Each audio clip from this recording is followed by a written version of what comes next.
very interesting session coming up. I need a super packed and super energetic hall. So on the count of three, give me a big shout out before I invite the next speaker, which will take a while because before that we'll also have CJ on stage.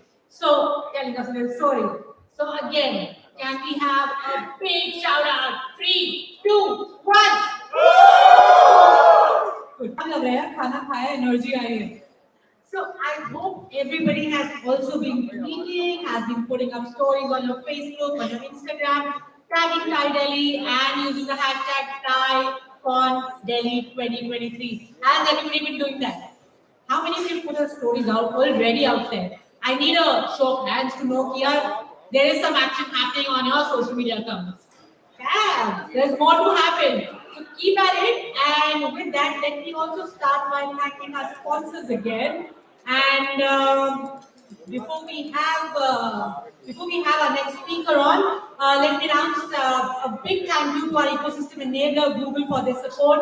We also thank our gold partners Sequoia Capital and Microsoft for their support. Wasn't that such a beautiful video and footage from Microsoft? How many of us agree that is a beautiful, heart-touching video from Microsoft? Can we have a big round of applause for that beautiful show? Thank you. And just stay, bated breath, sit tight on your seats because the next speaker is what we are all here for. The hall is packed and we'll have him here soon. And I don't mind actually in the meantime, you've been around in this hall, around other halls and learning quite a few things. Would anybody actually want to share any insight that has come up from this TiECon? Anybody who's want to probably raise their hand and share what has been one insightful moment from TiECon 2023? Anybody in the crowd? Really? No insights thus far? इतने सारे panels हुए हैं, इतना interesting conversations हुआ है. The last thing that I could actually have is a good insight. Anybody in the crowd, please? Yes, we have a hand getting raised there. Can we get a mic there and just see what is it that we have from this from Mr. Gursimran, right? You wanted to share an insight that you have had from TiECon 2023. I'd love to hear that. Sorry? Oh. The classes में होता है ना, schools में होता है, everybody wants to deflect the attention. That's what I felt. But with that, if there's anybody who's still wanting to share an insight or any key moment that, yes, please, do share your name and what was that insightful moment for you today. Can we get the mic there?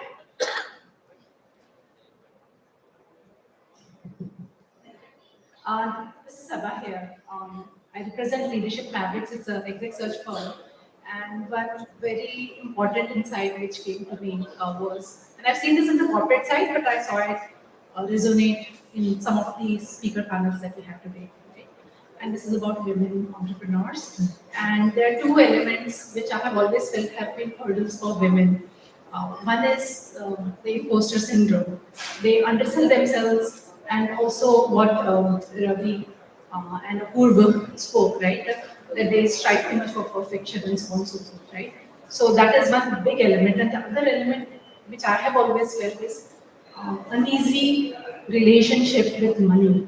You know, wanting to earn big money is still not something women are comfortable speaking about. And that what that reflects in corporates is that you negotiate your salaries not as well as some of your other people. In the previous panel, I spoke about how they will not raise their hands. But I saw that play out also in the conversation in the funding. Because if you are underselling yourself, then PCs who are looking for significant multiples and you are not open to sharing how much money you will create and make, then you're not pitching well to the VCs. So I'm hoping that with the various initiatives which have been announced, there will be work in various forums to address these two elements, at least to encourage more women. It sure will, and thank you for sharing. Thank you for being the first one to share. It takes a lot of courage. We have one more sharing there. Please share your name and what was that insightful moment for you today. Yeah, hi, Amesh Khatri this side. I'm the co-founder and CEO of Ambience, a spiritual tech startup. So first of all, thank you, Ty, for this such a wonderful event. Because a number of startups and investors to come under this roof at the same place, same time. So people do have certain opportunity that they don't generally get to the investors face to face. They can pitch their startups. As a founder, I'm saying this thing. So thank you, Dad, for this such a wonderful event. Yes, we have one more hand raising here. Yeah, your name? before Okay. there, sorry, I took the opportunity. Hi, this is Bharat Bafna from TiE Vadodara. I'm a chartered member at Vadodara. My compliments to TiE Delhi for such a wonderful show. It was wonderful to see Amitabh at the top of it in terms of where he sees India going, the Indian story going, the green tech and the digital tech, which is what will shape India, I guess. So I think that was a great insight. Great, thank you so much for sharing that, Bharat. And with that, we know that the hall is packed for one of our favorite sharks and somebody who loves saying कि हर industry में गुंडा होता है और इस industry के गुंडे हम हैं. Can we have a big round of applause for our next speaker? And before I invite him on stage, can I quickly have CJ share a quick story and then we'll quickly have Aman on stage in conversation with Shraddha Sharma. So I've been told to come on stage for 2 minutes before every session and say a couple of lines to get your mood up. Firstly, I'm thrilled to be introducing this session because for many years we've heard people saying that India can't make a global brand. Boats today is the second largest audio brand in the world. I think that deserves a round of applause. And just to kick you off, I want to tell you one of the oldest definitions of marketing that I've ever heard in my life. What's going to be interesting is to see the sign language that you do for this one, madam. So here's the story. You walk into a bar, you see an attractive girl there, and you walk up to her and you say, "Madam, I'm fantastic in bed." That is direct marketing. Right?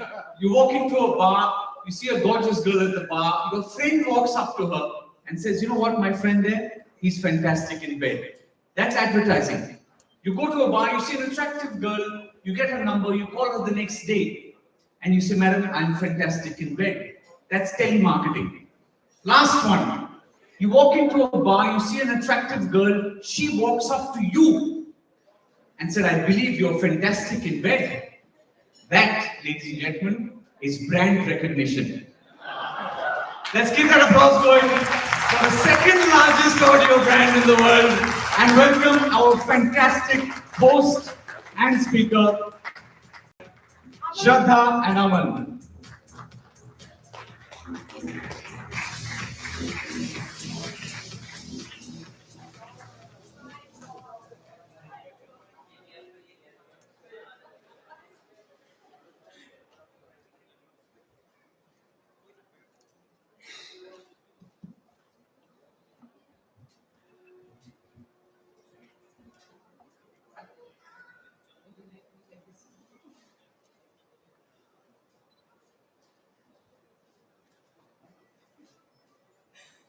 Yes, a very warm welcome to all of you. And I'm just thinking, सब दिख रहा है, सब camera लिए हुए हैं और record कर रहे हैं शार्क के साथ, फेवरेट शार्क के साथ बैठी हूँ. And I was just thinking, what is it that we can have a conversation on, which is not there on social? Because the topic was learning from D2C. The बहुत जबरदस्त बात है that both का how they have built the brand, how they built the company has come in Harvard as a case study. And that is something that we should all be proud. Indian brand has come as a case study which people will be studying about. So I would recommend that all of you see that. But today I want to ask you things which we've not heard from him and which we would love to understand. Because I know Aman for the last couple of years, but पिछले 1-2 साल में ये superstar बन गए हैं, shark बन गए हैं, बहुत बड़े हीरो बन गए हैं और ये सारा camera or claps uska gawar hai. So the question I have is basis, I was coming and I was thinking, what should I ask him?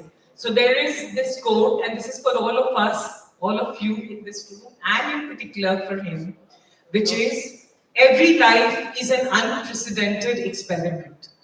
This life is mine alone. And I have stopped asking people for directions to places they've never been. There is no map. We are all pioneers. And I think that he is, all of us are pioneers. There's no map, no direction. But what I want to ask him, Aman, that what has these last 1 or 2 years meant for you? Because आपने बहुत youngest CA रह चुके हैं, हरमन में पहली बार सारे Apple से लेके सारे brands का sales कर चुके हैं, 6 startups किए हैं, and now Boat, as Papa CJ was saying, is the second most valuable brand in the world. What has these last 1 year, 2 years meant for you?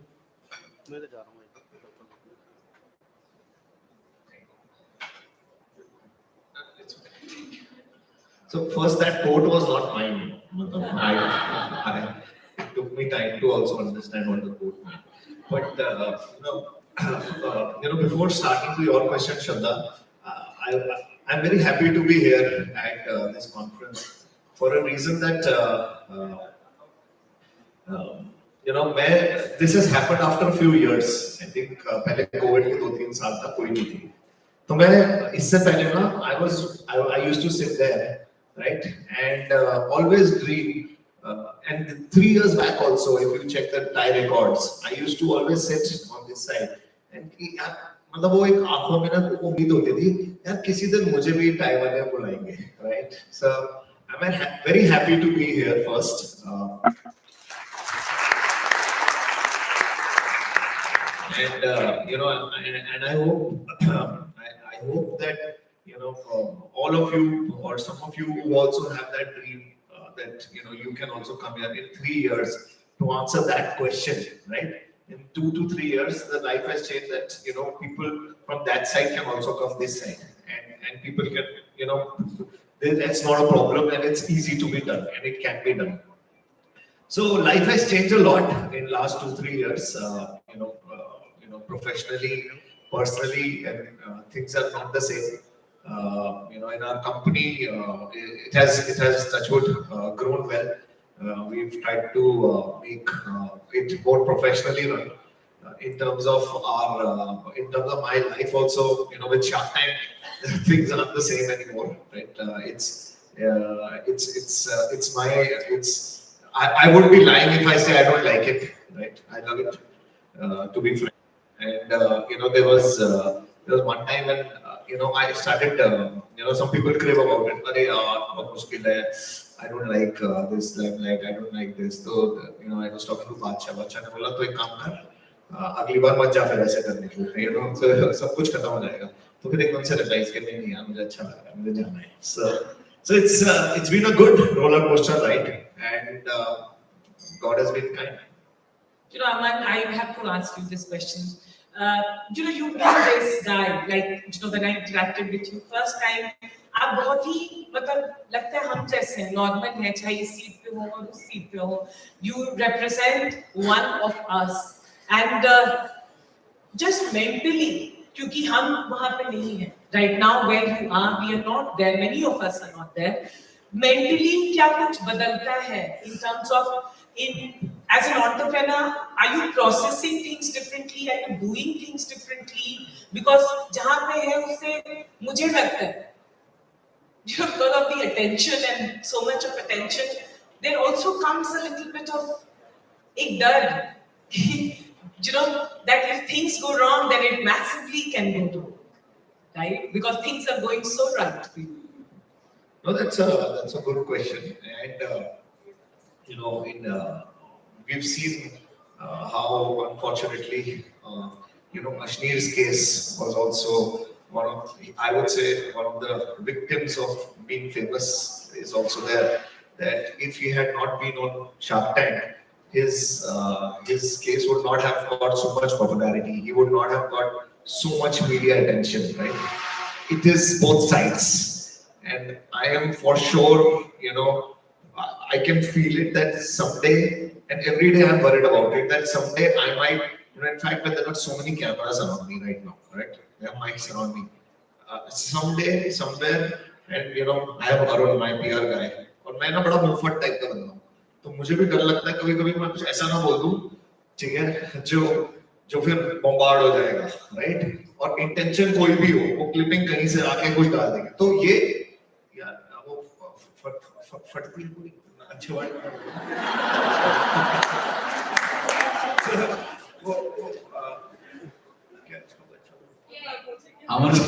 उसका कोई अच्छा वर्ड नहीं. So there is always that fear that something can happen. It has happened. We have live cases of people, जो मैं कल किससे मिला, बाइजूस वालों से मिला. So I was with Divya, right? At a phenomenon at Ashish's event, philanthropy event. So मैं दिव्या से बोल रहा था that what I can learn from Baijus is how media, not you, other media. You are a good media, right? So, please be kind to me. I said nice things. So there are. It's only media who make them the stars of this world, right? Then Baijus is the killer, the next big thing, higher valuation than this company, that company, and putting together all. So they make them the heroes, right? Look at Paytm, look at Zomato. We all are part of the same ecosystem. We will be made heroes. Today, I might be made a hero for some reason in D2C or whatever, but there might be some time. Anything small happens will also be exaggerated to that level, right? It will happen, and I'm very scared. I'm paranoid about it. But I'm getting ready that there might be, and I hope I don't do that. And that also makes me even more aware of always doing the right things. I've always, in fact, I've become more scared than what I was before, right? So it is me. It is true that I have to be careful. One of the things I think everyone here in this room will agree is सच बोलूं तो मैंने shark don't judge, but I've not seen Shark Tank except I've seen your promos, and everyone loves so you. Good. Everyone says that you are their favorite shark and you are the most loved shark. I think it's also a responsibility to be loved, and it also comes from a place of authenticity because कहीं ना कहीं आप जो real है, and there is this देखो ना entrepreneur के लिए जो genuine feeling है वो आता है. I want you to tell us today that the process when you have become a unicorn, you are the second most valuable wearable brand in the world. ये सब जब होता है लाइफ में तो अपने आप को प्रोसेस क्या है जब आदमी एंकर करके रखता है, सेंटर्ड रहता है, because I think that's a place from which this goodness comes. Like how do you do that? Is there something that you do? Because I think that's a tip which all of us would like to know or understand. Can you repeat the question? The question ये है कि good behavior, good code of conduct, good empathy, especially when everything is like super scaling in life and not running fast but having the presence to be present. वो कैसे होता है? क्योंकि मैंने पिछले 14 सालों में बहुत हीरोज देखे हैं, बहुत हीरोज आए हैं और गए हैं और हीरोज हैं, बट समटाइम्स जो लव के साथ हीरो बनता है वो टिकता है. तो कुछ करते हैं स्पेशल. आप डरा रहे हो. सारे क्वेश्चन नीचे गिराने वाले लग गए हैं.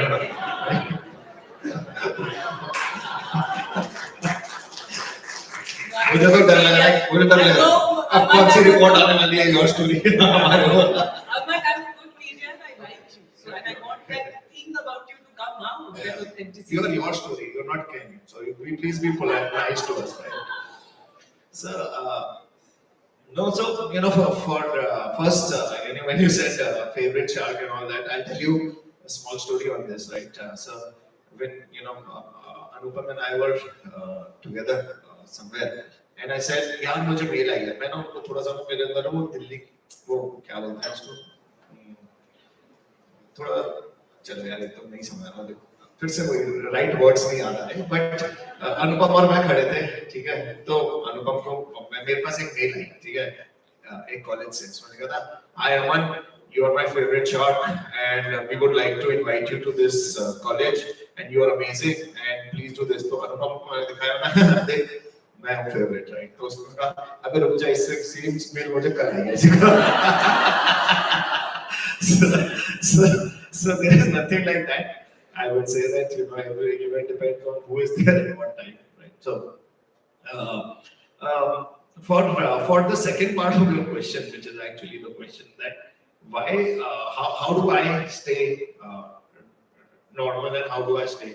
So again, there are whenever I'm feeling super high, like I remember Shah Rukh Khan used to say that he feels very high, he goes to the US to ensure that he's brought to the ground, right?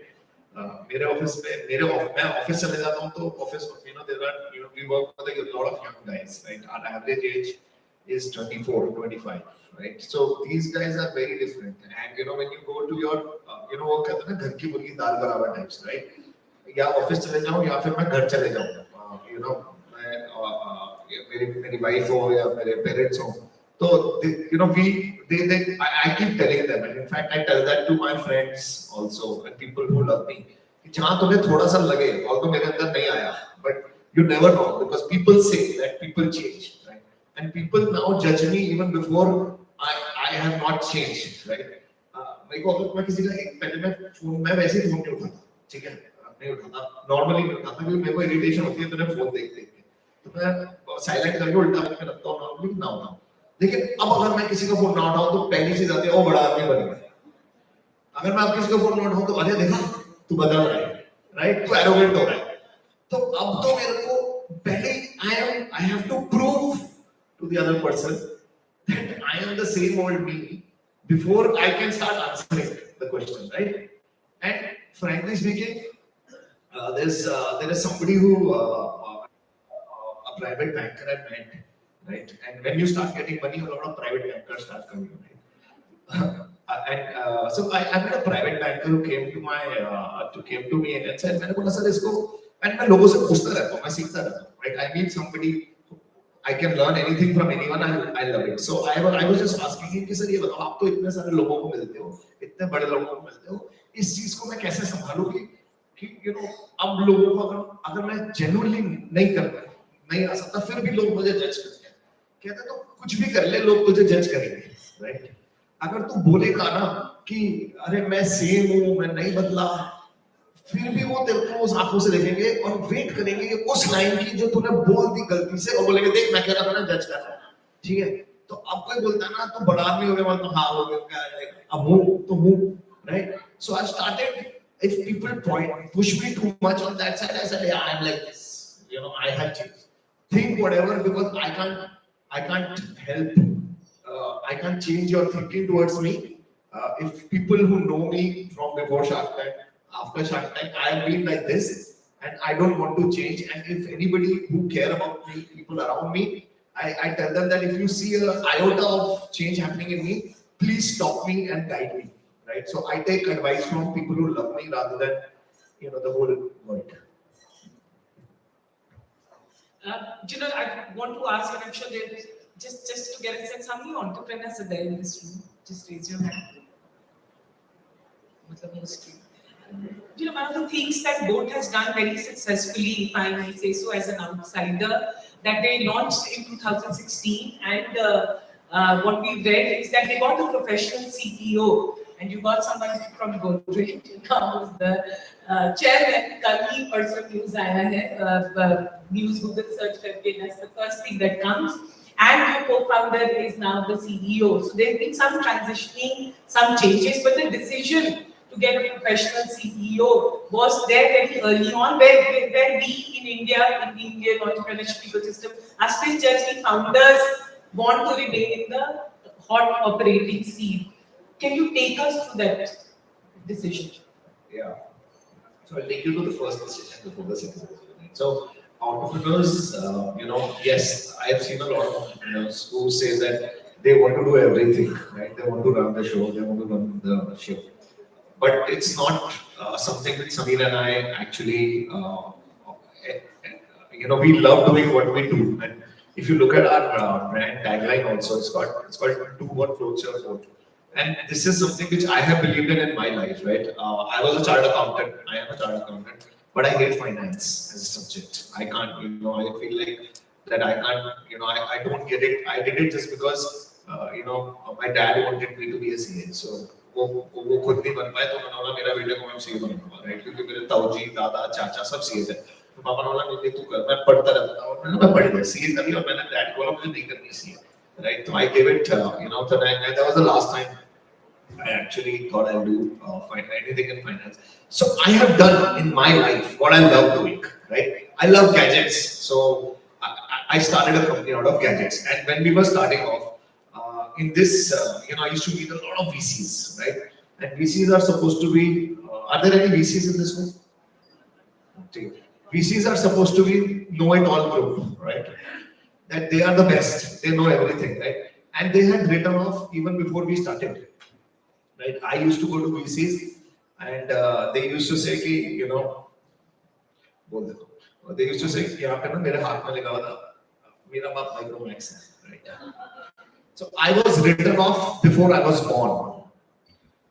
कि तुम लोगों का कुछ नहीं होगा, तुम्हारा जैसे hardware में इंडिया में कुछ नहीं होता, हमें ब्रांड भी हमें बोलते थे तुम लोग ऑनलाइन ब्रांड हो, राइट? एक लेवल के बाद नहीं बढ़ पाओगे, हमें पहले और D2C तो ये नया वर्ड है, जो ये सेशन है ना D2C कुछ नहीं होता, D2C I always say this, DTC buses होती थी दिल्ली में, correct? Suddenly D2C is now D2C, right? Industry, it is getting an industry term. It was nothing. It was online brand. फिर हम गए थोड़ा सा सेल करते थे, कहते थे अरे तुम तो Amazon में बेचते हो, नहीं हम और भी बेचते हैं, हमने Flipkart में बेचना शुरू किया, नहीं तुम ये ऑनलाइन में बेचते हो, फिर हमने ऑफलाइन बेचना शुरू किया, कहते नहीं तुम ऑडियो बेचते हो, फिर हमने वेरेबल किया। तो ये सब ज्ञान बांटते थे हमारे को जब हम जाते थे लोग, right? So for us, we did what we felt was right. What we were not in a sexy industry. We were not in the fintech or the deep techs or the food techs or the med techs or the tech techs. We were not there. We were in a normal industry which was brand hardware driven with good technology being used, but not a tech company as such. So we were written off. We were but what we like to do, and as a personality, I personally feel that people should do what they like doing and they'll do well. I am the CMO of the company, right? And I love marketing. I love talking to customers. I love sales, and I'm doing what I'm loving to do. And it doesn't look like work for me, right? And for my company also, in my team, if anybody wants to change any division, I think that helps that person give the best because he loves. So we don't want to run a company, big company. We never thought कि अब इतनी बड़ी हो गई company कि हमने बोला बस हमारे बस की नहीं है. Let's get a professional team who can run a full company, who can do what they need to do, how to do it best. And that is the decision which we made. But now, Vivek also wants to go on to different things. He wants to, he's now still relevant and the chairman of the board. We wanted to do an IPO and we've withdrawn the IPO papers also, because of the turbulent times. So it's not that we are not looking. We will still, maybe 6 months, maybe 9 months, we'll find another good candidate. The company is now very professional. We've learned a lot. We've got professional people managing it. And if there is a good candidate we find, we are still, Samir and I are ready. Why don't you take over and let us, we can do what we love doing. I think for all of us, this could be one of the biggest takeaways is that I think you've not shied away always from saying what you are very good at and marketing. And today, Boat actually is a brand and one of the marketing success case studies from our country. क्योंकि हम सब कुछ करना चाहते हैं, so maybe one of the things that you could think about this weekend is हम क्या किस चीज में अच्छे हैं और यहाँ हीरो बन सकते हैं. Now time's up, but I will quickly do this. I've not asked you any question which we prepared, so this is a rapid fire which I want you to answer. Very quickly. I'm very bad at it. No, next time. No, even at Coffee with Karan, I heard Karan gives the questions before. Right? Yeah. I don't like this as a coffee. No, I'm not giving you the question. This is all impromptu, but ये मैं पढ़ रही हूँ अपने लिए कि what are these questions. Uh, what comes to your mind when you think of money? Money. Hmm. You know, my wife used to manifest, and she calls me money, and that's not right thing, right? So she kept calling me money, and that's what God has been kind with money. So I've asked her to call me double money nowadays. Right?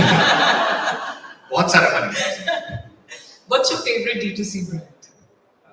Boat only, obviously. Boat, bad question.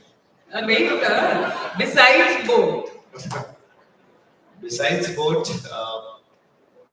I use one of my portfolio companies only. You know that it helps. I would say a lot of them. Many bad rapid fire. Uh, Yeah. wow, wow cosmetics. Wow. Manisha's friend. Manish is a friend. Hmm. Your biggest entrepreneurial mistake that you'd like to share? Entrepreneurial mistake. I think we did not make the back end. We were not ready for growth, so we grew too fast than what we could chew, and we probably could have been better. We could have. Normally, what happens is people anticipate higher growth.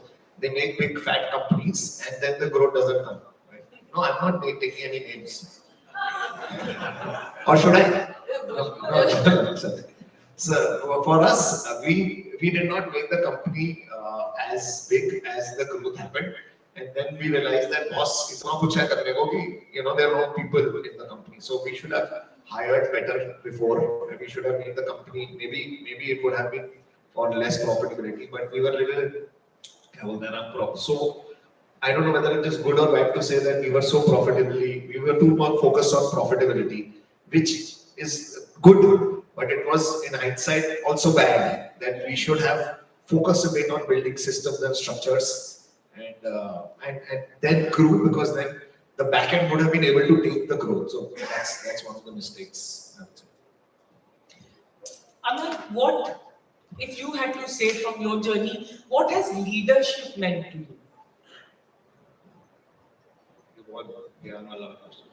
Now, so DJ, मतलब you Leadership lived your journey. for me is, I would say, lead by example. And if there are so many people you give positions to, but people don't like them, people don't follow them. So I think it is, I would say, inborn. And if you are a leader, you will have people following you. So in my company also, we don't like designations, right? And although we have to do it because we are growing and all that. But designation wise, and I've seen people who automatically start leading a group of people. So I think leadership is inborn, and by example is better than by gyan. Working with you. How do you define happiness for you? Happiness is. यार अरुण ये questions note कर लो next time ना इसका answer match होगा ना अजीब लगता है यार क्या What is happiness? What does it mean to you? Happiness is to stay happy.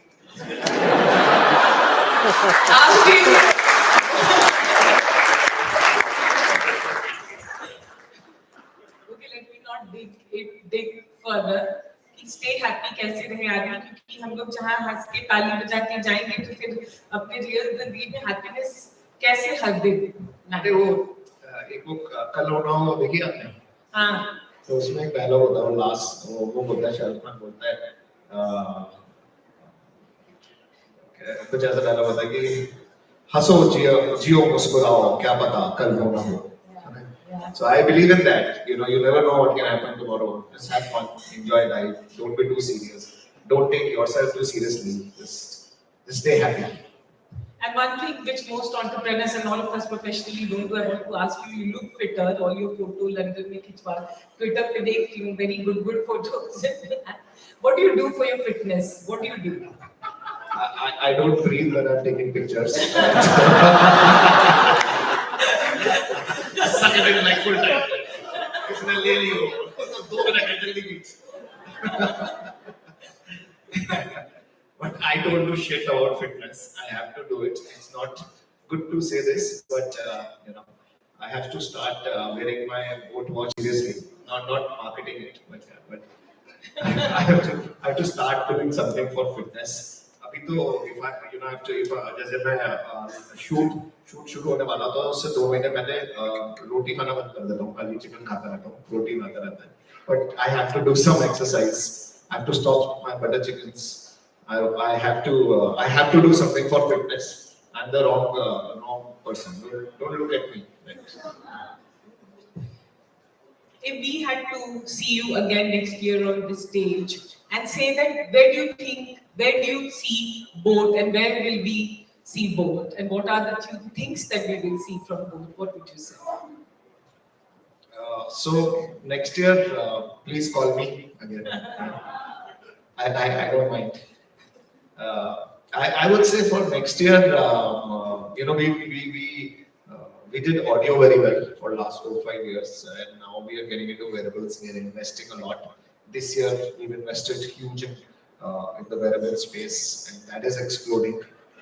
There are, this is the watch space, right? So that is exploding, and we will be focusing a lot on that as a segment. We don't want to open more areas, more segments, more categories, because it's very difficult for us. And we focus only on audio last 5 years. Now we want to focus on wearables, get it right, get the team in place, and then move on to probably other things. I also want to call out that you have done 1 million units manufactured in India, because one of the things was that exporting and you making that happen, make it India. You've talked about it, so congratulations on that. And before we let you go, Aman, some things, these are questions one asks. But one thing that you'll genuinely, like each one of us to take from your journey, एक चीज जो आप जिए हैं और हम आपसे ले सकते हैं, तो वो क्या है? पहले तो आप शार्क टैंक देखो, ठीक है? उसमें ये समझ आता है, उसमें मैंने बोला हम भी बना लेंगे, right? And that is not a statement. That is our attitude. I'll tell you why. When we were in India, there were 200 brands in audio. We were not as I said, in an industry which was unexplored. We were in an industry which was already commoditized. There were so many players in India. There were Germans, Japanese, and we thought of a brand which people thought that you cannot make a brand in something because it's not something new. There is no, जैसे बोलते हैं ना लोग कि gap ढूंढा और उसमें आपने नया brand बनाया, whether it's whatever it is, right? So हमारे तो एक already industry थी जिसमें बना हुआ था, तो उसमें जाके अगर हम बना सकते हैं, so that is a hope with which I tell people that don't think that you cannot do it. So I always say if I could do it, so anybody can do it, right? And that's what I started off with. If I can be here, so can any one of us be here, right? You can also be called to a TiE event. So I remember TiE में fees होती है आने के लिए 4,000 रुपए लेते हो ना आप लोग से लंच के साथ, right? और पहले तो मेरे पास पैसे भी नहीं होते थे, मैं क्योंकि लंच के टाइम पे कूपन देते थे ये लोग, राइट? तो एक होता था एंट्री पे कोई कूपन नहीं, तो मैं चुपचाप जाके बैठ जाता था, राइट? और फिर लंच नहीं खाता था, So I have done a lot to be where I am, right? I've struggled a lot, and if I could do it, so can you. And secondly, this year there was a beautiful pitch. It was called Flatheads, right? And in that guy was struggling for last 10-11 years. IIM guy, doing not well at all. His product was very bad. His pricing was shit. His marketing was very bad. So, and it was everything wrong in this in Flatheads, right? And I saw this guy and I see me in him, right? Because I have failed 5 times, right? And when you fail, it's unfortunately the society in society doesn't accept failures as such, right? You still like there is a group which I have. अच्छा time हो गया, अच्छा ठीक है। तो एक में हमारा फैमिली ग्रुप है, उसका नाम है गुप्ता परिवार, ठीक है? हाँ, तो उसमें क्या होता है ना, सेलिब्रेशंस के बारे में लोग बहुत बात करते हैं, राइट? और जब कोई कर रहा होता है और जो नहीं कर रहा होता ना, अच्छा, तो हम सब ना भी लुक डाउन, मतलब उसको ना कि कहाँ है आजकल, अरे कुछ काम नहीं कर रहा। जब हम मिलते भी है, अरे तूने वो बंद कर दिया। There are these masis, chachas, chachis, they all judge you, right? The whole world judges you if you're failing. And as entrepreneurs, you will fail, and it's good to fail. But I have failed, and I like to celebrate my failures, because it's not that you need, as I always say, you don't need 5 successes, right? You can have 100 failures, but you need 1 success. And I'm a living example of that. That try, keep trying. You might fail.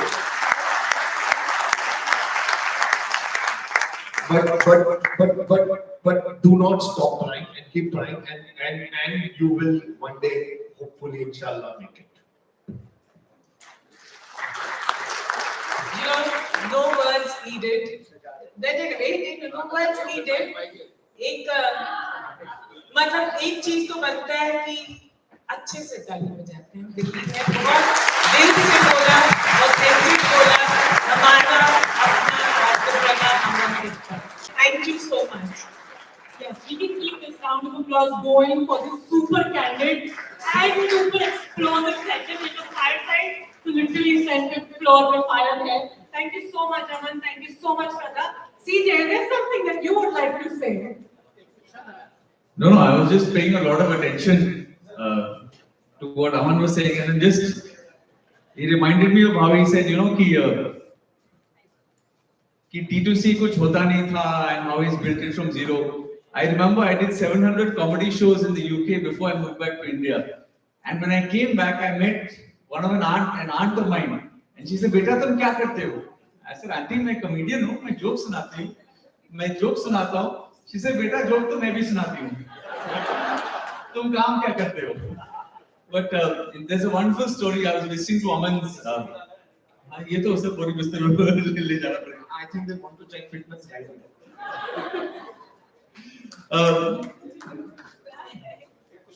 Are you guys posing for photos? What's the scene? It was like so bad. We are talking. She's like, इतना बात कर रहे हैं, mic लेके आ गया, ये लेके आ गया, ले और जाओ. I'll tell you a quick story on the wonderful work that Aman has done with regard to building a brand. And also, a lot of entrepreneurs ask about how you can command a premium. So, there is a wonderful story कि पंजाब में मेले होते थे. अच्छा guys, don't worry, you will get the photographs outside, so relax. You don't have to mob the guy over here. Punjab में मेले होते थे. This one fellow goes to buy a cow. So he goes to the first fellow. He says, तुम्हारी गाय कितने की है?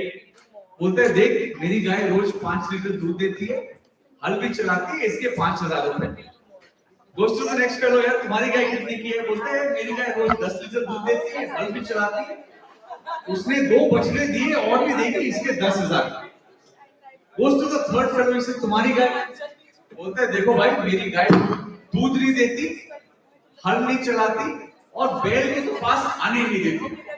इसे ठीक है भैया, कितने की है? बोलते थे 5 लाख. 5 लाख? इन दोनों की गाय 5,000, 10,000 दूध देती, हल चलाती है, तुम्हारी गाय 5 लाख कैसे? बोलता है, भाई साहब, कैरेक्टर भी कोई चीज होती है. Alright guys, I'm going to pass you back to Sonia. Okay, we have a huge round of applause for Sonia, who's doing a wonderful job hosting your event.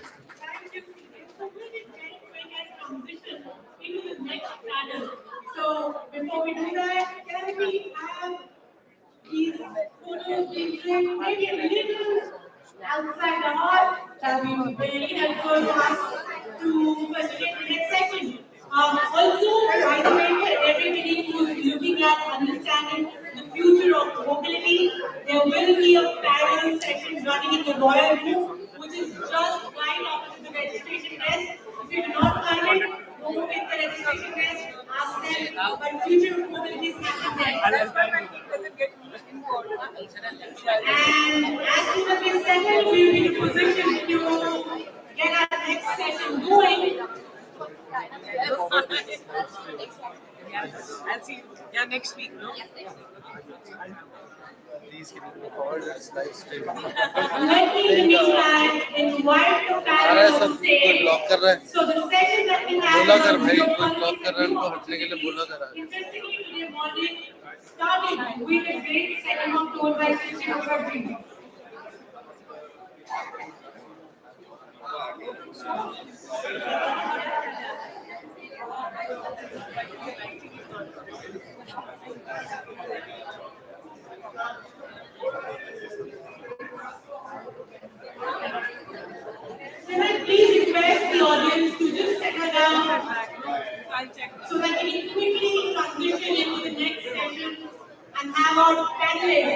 the stage.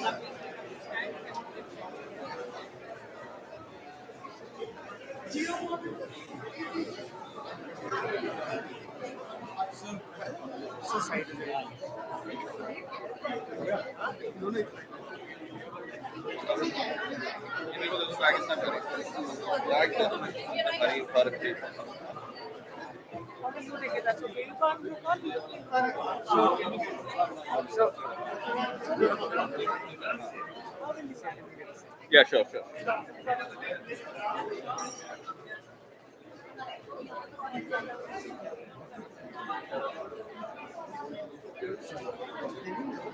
That's a whole sea of people surrounding Aman.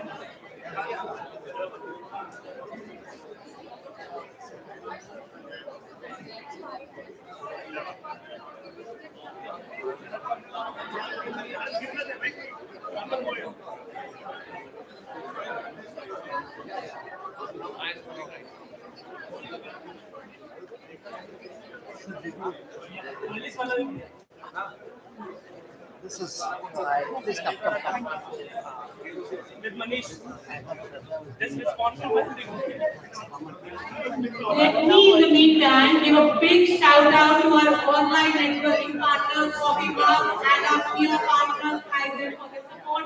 Can we have a big round of applause for our peer partners and networking partners, please? And for the family and audience and everyone, please, can we have a big round of applause for yourself, for the audience, for being in TiECon, sitting through the day, attending sessions. A big round of applause for yourself, please.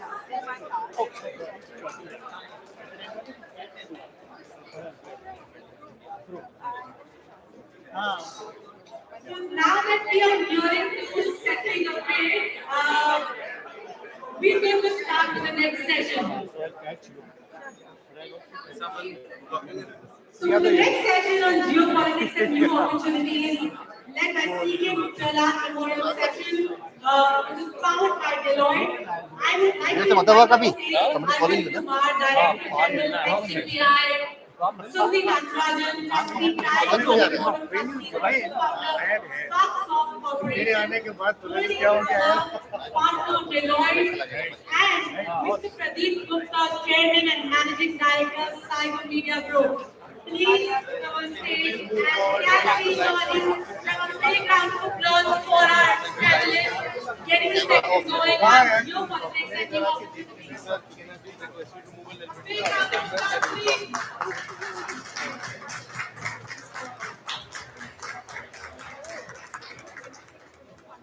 May I please request upon Pradeep Gupta sir to please get the session going on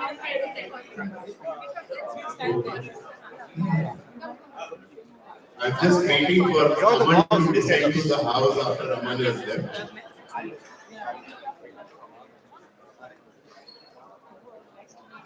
ठीक है आ रहा है सब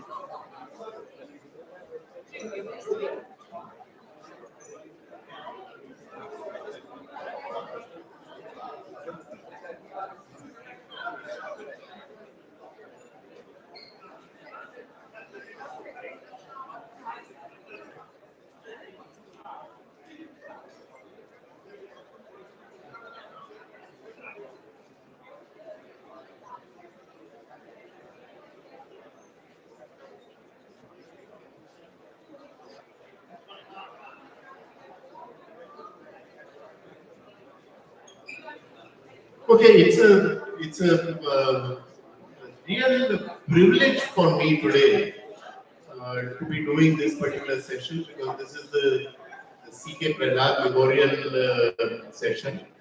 A person who I held in great esteem, and he was often my mentor several times, and consequently, I'm so happy and I said it's a real honor to be actually conducting this session. This session is on geopolitics, but it is about the startup opportunities around geopolitics. Because, on geopolitics right now, there is this India Today conclave going on, and there are going to be lots of experts on geopolitics. So we don't profess to be experts on geopolitics, but we are essentially going to use that narrative to see what are the kind of opportunities that are going to come up as far as people sitting in this room are concerned, the various startups. So let's see some of the big geopolitical themes which are there. And the first one that I will pick up is the one which is all about the distress of China. Now, from 2018 onwards, when President Trump sort of, started the anti-China tirade, and in India, of course, we've been having this policy for some time as to what we should be doing as far as China is concerned. But more importantly, it was the globe which started this entire thing of distrusting China and therefore the China plus one. This further got complicated by the Russia-Ukraine war also, and that disrupted the entire supply lines. And when those supply lines got disrupted, people did realize that there was necessity to have another trusted partner. And that's where India also started its PLI scheme and Atmanirbharta and so on. And that entire thing is falling in place. And I've got a very eminent panel talking to me today about that. So let me start with Sundi. And talk to us through those early years, the 2018 onward, when the distress of China on the global scene, because they had emerged as the product capital of the world. How did that entire story play out? How would you sort of describe those? Thank you, PK. So let me kind of throw in a few events that most of us have been tracking the last, I would say, 3 months or so. And I'll try and broadly connect these dots and see how the whole thing is panning out, right? So the first one is most recently, I think you guys have noticed the big announcement of Air India procuring 200 plus aircrafts from Boeing, and that became like a big event. Guess what?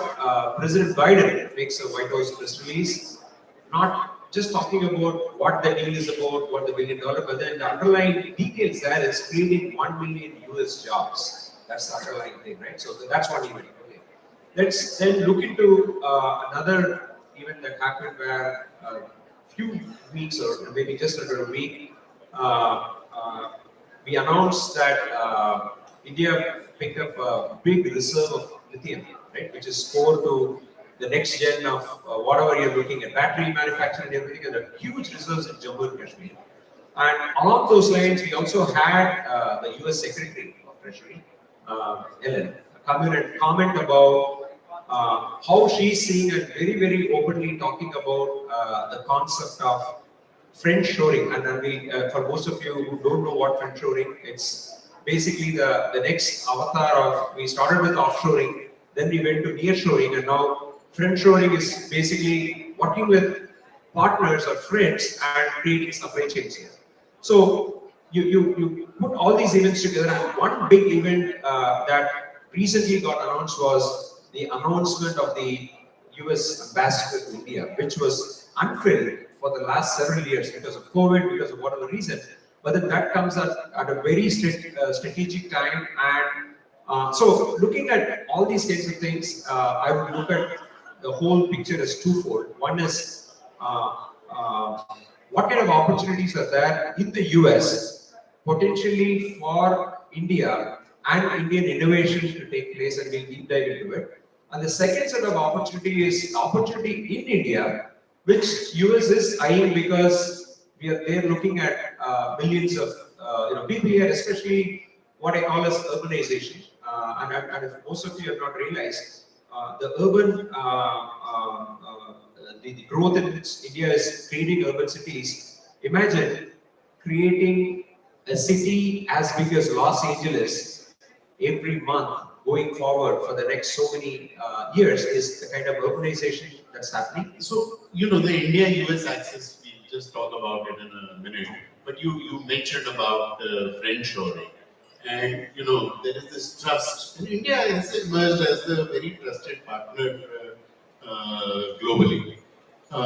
So, Mr. Kumar, my question to you is that in this light of Atmanirbharta and the PLI scheme, what are the opportunities that are today there for Indian startups?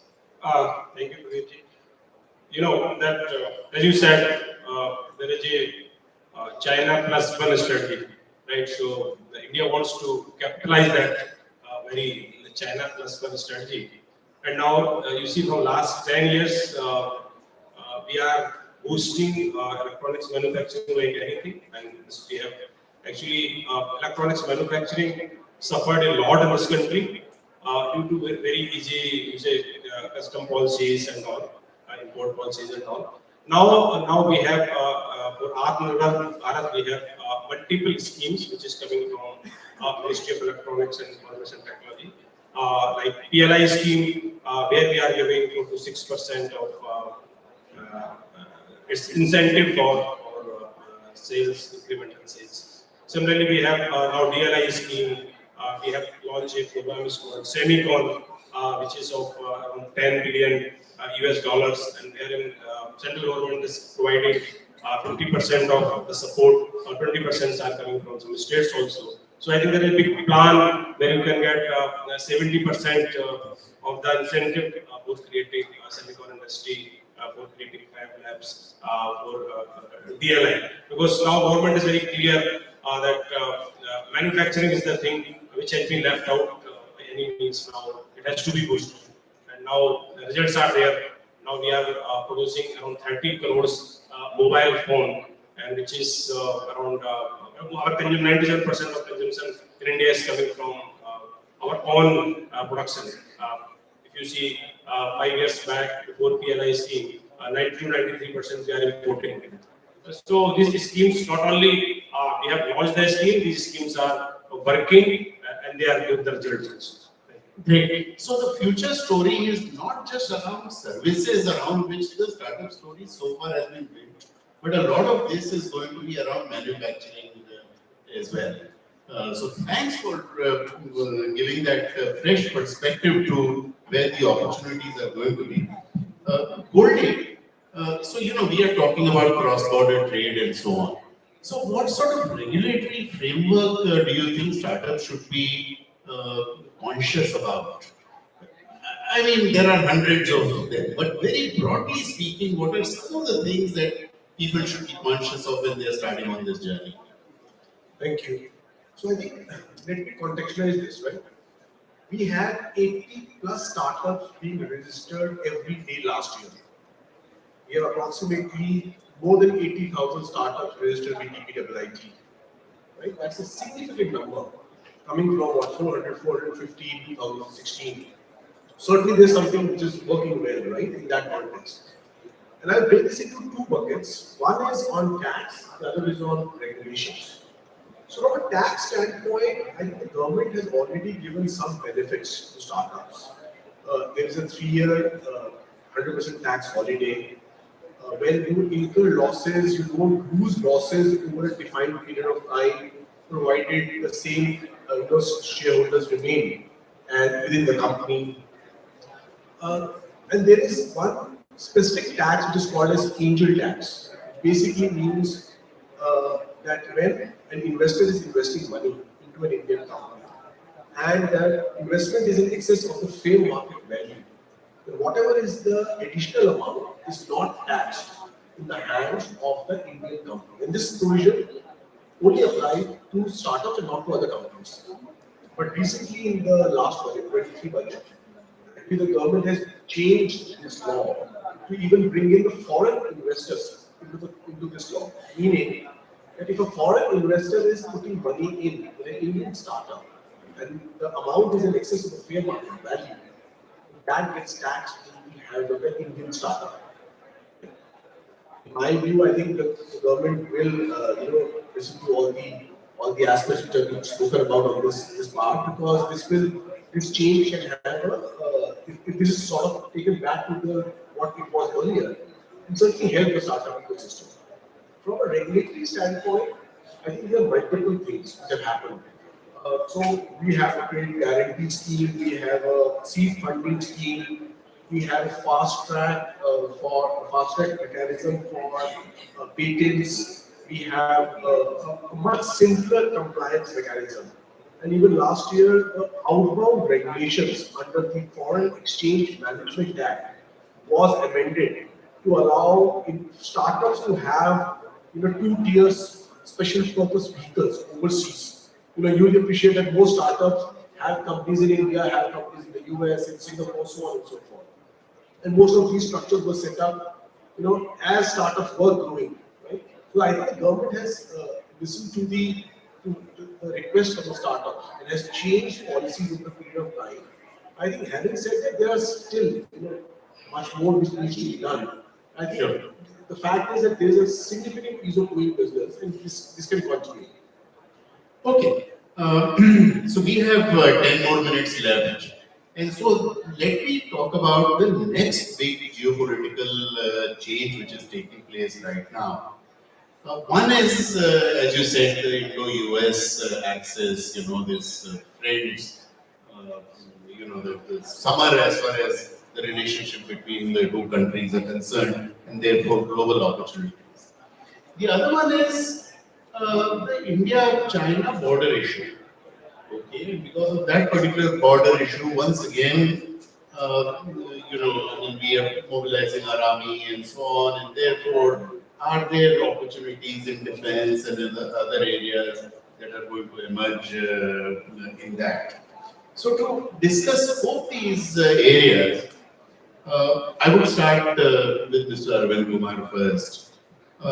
My question to you is, STPI Next today is the largest incubator in this country. There are more than 450, I mean my number may be wrong, which are today 450 startups are being incubated by you. All right. Now, therefore, on both these issues, are you seeing some changes? Are you seeing, for instance, more outward-looking, US-looking startups? Are you seeing a lot of international startups looking at the Indian market? And are you looking at growth in terms of defense tech and other areas?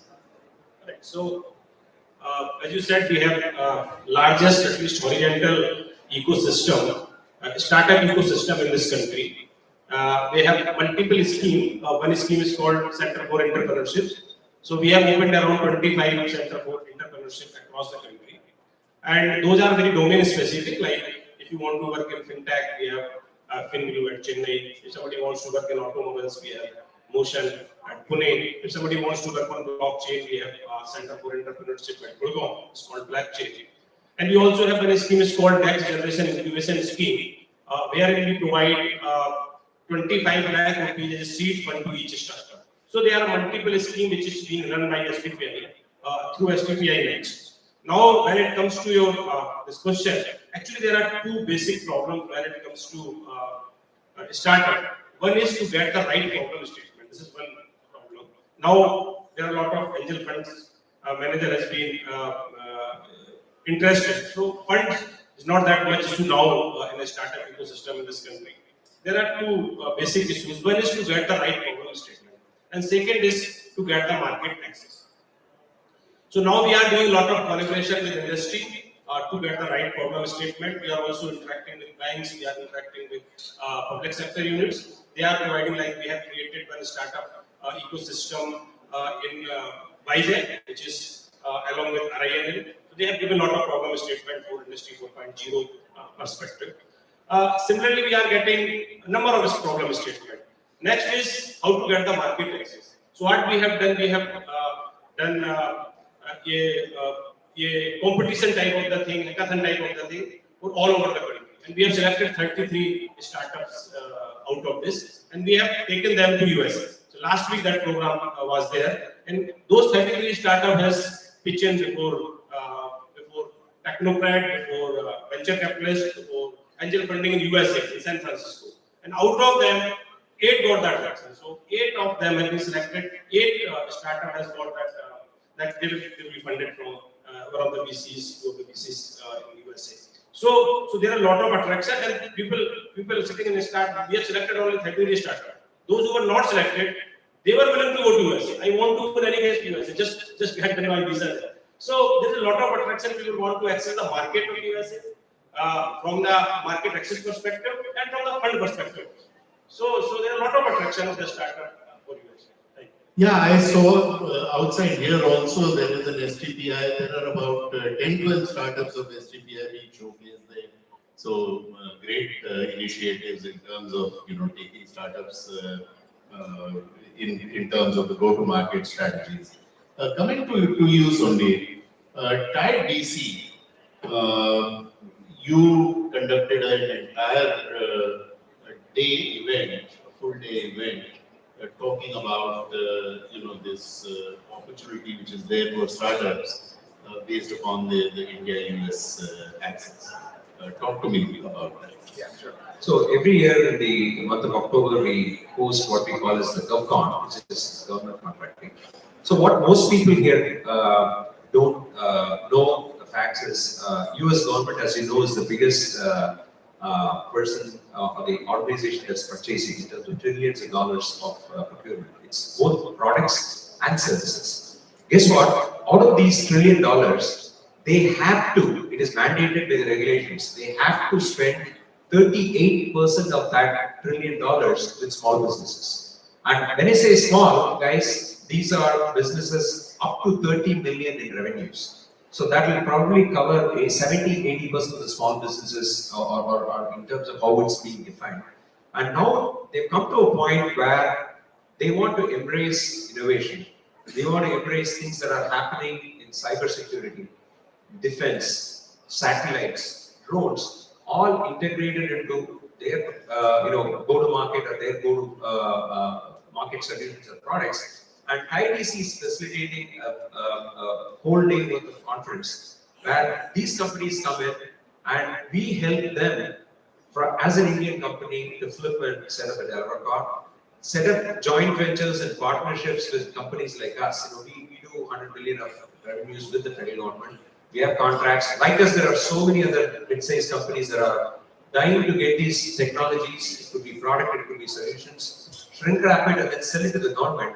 And these are really low-hanging fruits, and it's a win-win for us, for the government, and also for startups and the small businesses here. So, and there are conduits to go through it, including something called a joint venture and a mentor prodigy program that's blessed by the US government through the Small Business Administration. So we know the process of certification will help you get these conduits in, and we've seen in less than 12 months, 18 months, people have walked away with 80, 50, 100 million of work, of which the Indian startups or the startups from outside the US can also benefit from. I'll be happy to share more information, but so perhaps TiECon and TiE Delhi could put together a GovTech absolutely half a day or something of that sort. So I think perhaps we should discuss that. Sure. Take that kind of thing up. So Goldie, the balance of trade between India and China was $70 billion 2 years back, and today it is $100 billion, 20. So, is it just that we are giving lip service that no, we should look at Atmanirbharta, we should look at Indian startups and stuff like that, but we continue to buy everything from China because the trade deficit has actually gone up. So, are we serious about it? And if we are not, then what we should do to be serious about it? Well, I think we are quite serious about it. I think the government's Make in India program is here to stay. And we are seeing a significant amount of interest from companies, both Indian and global, who are looking at setting up manufacturing in India. Example being Foxconn yesterday announcing 200 crore investment in airports, right? I meet with foreign companies on a daily basis. Every day we have requests from them to say, how can I set up a manufacturing base in India? So I think that story is here to stay, right? As I said, I think India is going through a technological change, if I will. What's happening is we are manufacturing the finished product, and still the raw materials, components still need to be imported. So there will be a timing difference, if I will say, where we'll continue to import products, components and raw materials from across the world, China being one of them.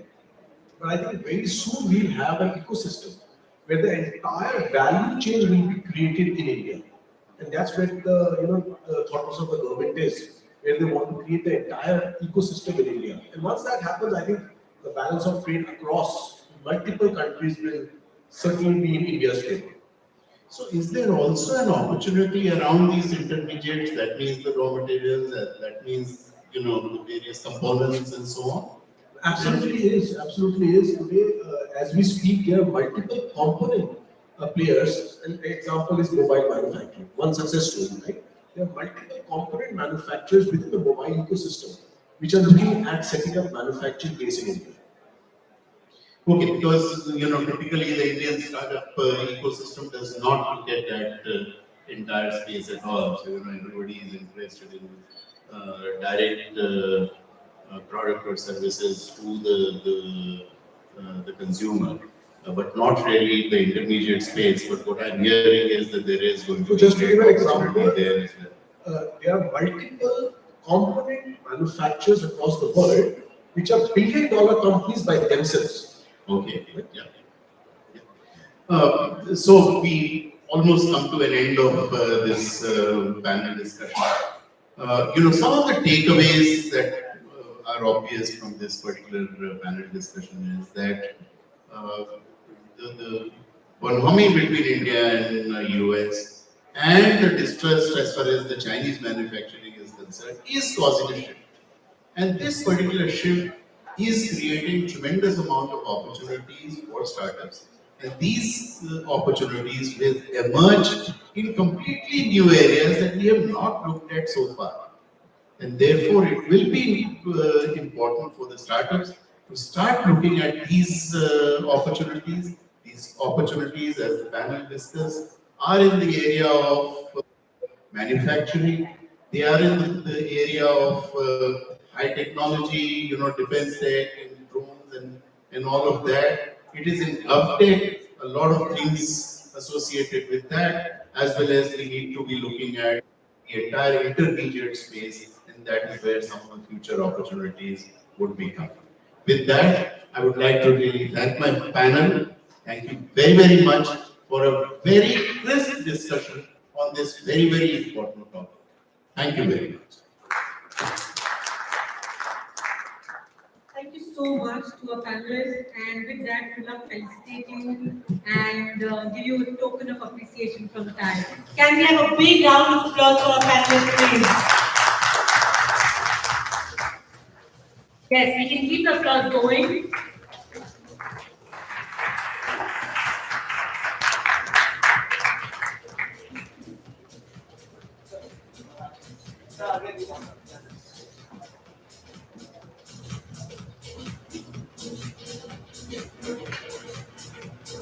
And with that, we have our next session. If you recall, the morning started with Mr. Amitabh Kant talking about building in India for the world.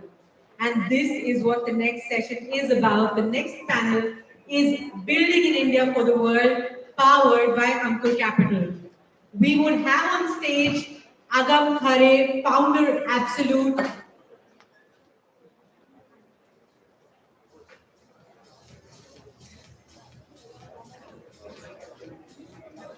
Let me actually quickly call upon stage Rohan Arora, co-founder Evolve, and he will do the honors of introducing the esteemed panelists on the stage. Rohan, please be on the stage and introduce the next session. Can we please have a big round of applause for Rohan? Everybody in the audience, let's give it up for Rohan Arora.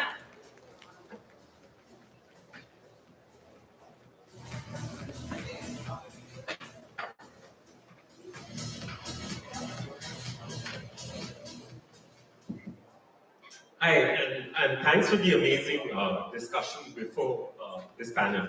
My name is Rohan, and I'm the co-founder of Evolve. We're actually building Evolve as the most inclusive mental health app in the world. Right now, we're focused on the needs of the LGBTQI community. A lot of people have asked us, why this niche? And there are three broad reasons. The first, this is a deeply personal problem for me as well as for the team. Second, members of the LGBTQI community face 4x the kind of mental health challenges than somebody who's not part of the community because of stigma from the society and what we call as minority stress. And the third reason why we are focusing on this niche is that it's no longer a small niche. Actually, 1 out of 5 Gen Z identify as a part of the LGBTQI community as per Gallup in the US. So when we started building out Evolve, we've created a full stack solution which consists of 3 C's. The first C is actually content, where people can actually go and figure out whatever challenges that they're facing. The second C is actually a community layer. And the third C is people can connect to coaches. As we started building out Evolve, we realized that we were getting a lot of organic traction from geographies like US, Brazil, Philippines, and South Africa. We were first baffled. We were like, how do we solve for user needs across geographies? And at that point of time, what happened with us was we got selected by Maybe Startup Hub and Google for the AppScale Academy. And that's when Google helped us figure out how to build, engage, grow, and then monetize for these specific geographies. And cut to now, we're actually about 500,000 users. And we're very proud to say that one of our super users actually showcased us at the White House to actually the Vice President. So that is our story from building in India and to the world. And we believe that today's ecosystem in India is at the right intersection of like thriving entrepreneurs, great talent, and actually a great investor community which might have slowed down for now, but it's only going to be a J curve from here. With that, let me introduce Mr. Shiva Shankar, who's the director of Ankur Capital, and he's going to take it forward from here and introduce the whole panel. Thanks, Robert. So, hi everyone. It's my pleasure to introduce the rest of my panelists. Just going to call them all one by one. Agam Khare is the founder of Absolute Foods. Agam, if you can just join us on stage. I'm just since we have a time crunch, I'm going to run through these and I will just make some opening remarks before I actually call on each of them to introduce themselves and also start giving their thoughts on the topic at hand. So, Agam Khare, we have Manish Gupta, the partner in this law. Thank you, Manish, for joining. Sangeeta Baghi is the Executive Director of Digital Natives at Microsoft. And we have Manish Sharma, the CEO at Lambda Test. So, thank you, everyone. I'm Shiva, the Director at Ankur Capital. And the topic we have at hand is going to be building in India for the world. And this is an area that we've seen evolve really over the last several years. So, as we're going through this, I just thought I'd open up with some comments and thoughts that will help frame how we're actually setting up the overall panel. So, the Indian startup community has now actually moved and transitioned from built in India to be a service-oriented landscape to actually being a productized thought process. And we've seen this happen broadly into 3 general themes. We've seen this happen from software solutions that get built out in India that are set up from the very core to be actually best-in-class software solutions on a global stage. And that's where we've had Manish from Lambda Test have extensive experience actually building this at Lambda and also in his prior experience. We've had the consumer sets of Indian consumers and Indian consumer brands rapidly scale up. We've had Aman from Boat Labs join us. We've had several edtech and other fintech products actually scale up globally over the last several years as well. And I'm going to pick on Sangeeta's brain and what she's actually learned from how the consumer sides have actually reoriented, what there are some lessons for Indian startups that are looking to go through this. And finally, a third area, which is actually early in its evolution, that we have 2 experts on, both Agam and Manish will be able to talk through one, is on building the next gen IP or science-based innovations actually coming through from India. So this is an area that, just taking one example that we've seen from our own portfolio, the combination of tailwinds we have in India, right from the availability of talent, which traditionally in the software ecosystem and the tech ecosystem has been seen as software engineering, but the depth of talent we have for a number of other roles based on the higher education system we have in place.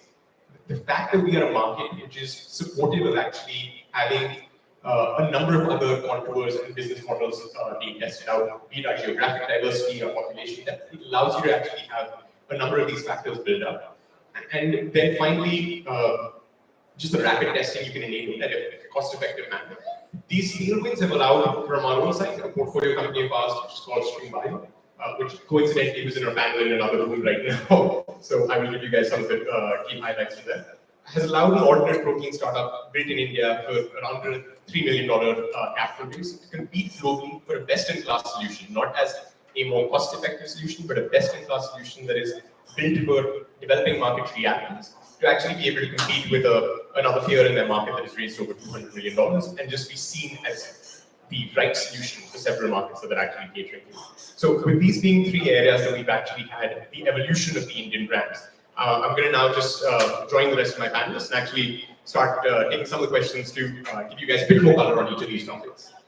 So I'm just going to start off, Manish from Lambda, just to, since I have two Manishas on the panel, just to get your thoughts on how you see the evolution and specifically the build out now of best-in-class products from India to the world. How do you see that evolve over the time you've been working in the ecosystem, and what do you think have been the key enablers there?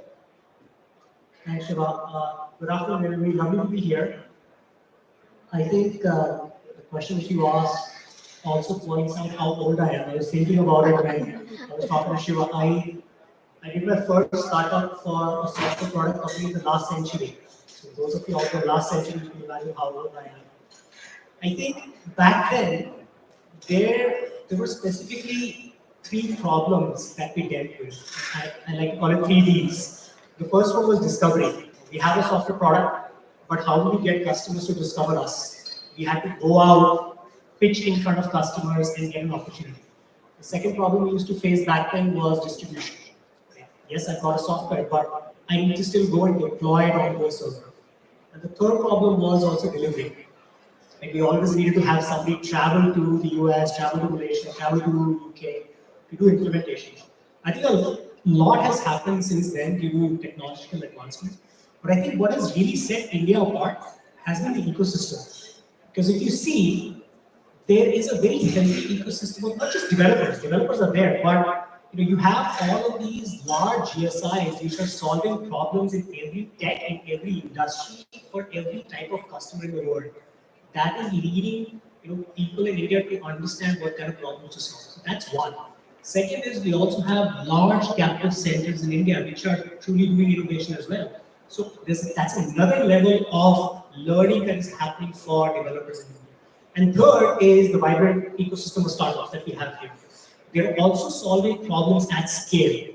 So when we think about, from a developer tools perspective, 15 years back, when a lot of these other large startups were starting, let's say Flipkart and Hotstar and many others, but the developers working there started solving problems really at scale. Now, how do I solve, let's say, a video streaming at 1 million users per second? So those kind of ecosystem developers have really charged up building true software from India and then leveraging the scale that SaaS and cloud already provides.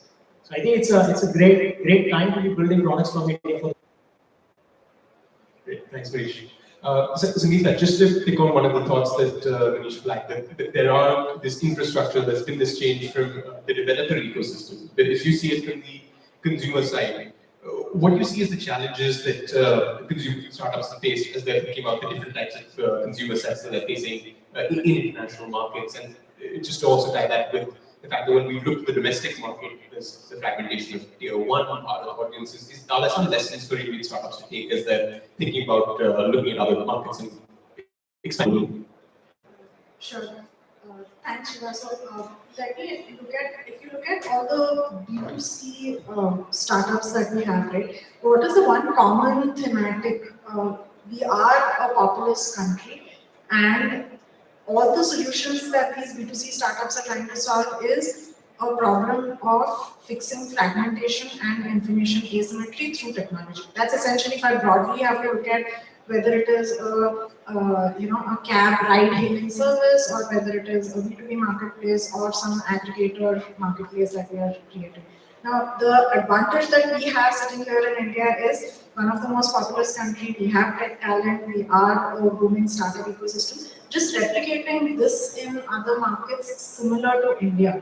APAC, less complex but very, very similar. That's why you see some of the models with some of the B2C unicorns who've gone and experimented in those markets. So that's sort of one thing that you have that luxury of piloting, scaling in India and taking it to other markets. The other aspects or other challenges which potentially some of these folks come across is every government, every country is moving towards a data residency focus, right? In terms of data should not leave my country. So when you are thinking of creating a solution, building it on a cloud platform, are you thinking of all of these aspects when you are moving to other geographies? Very important.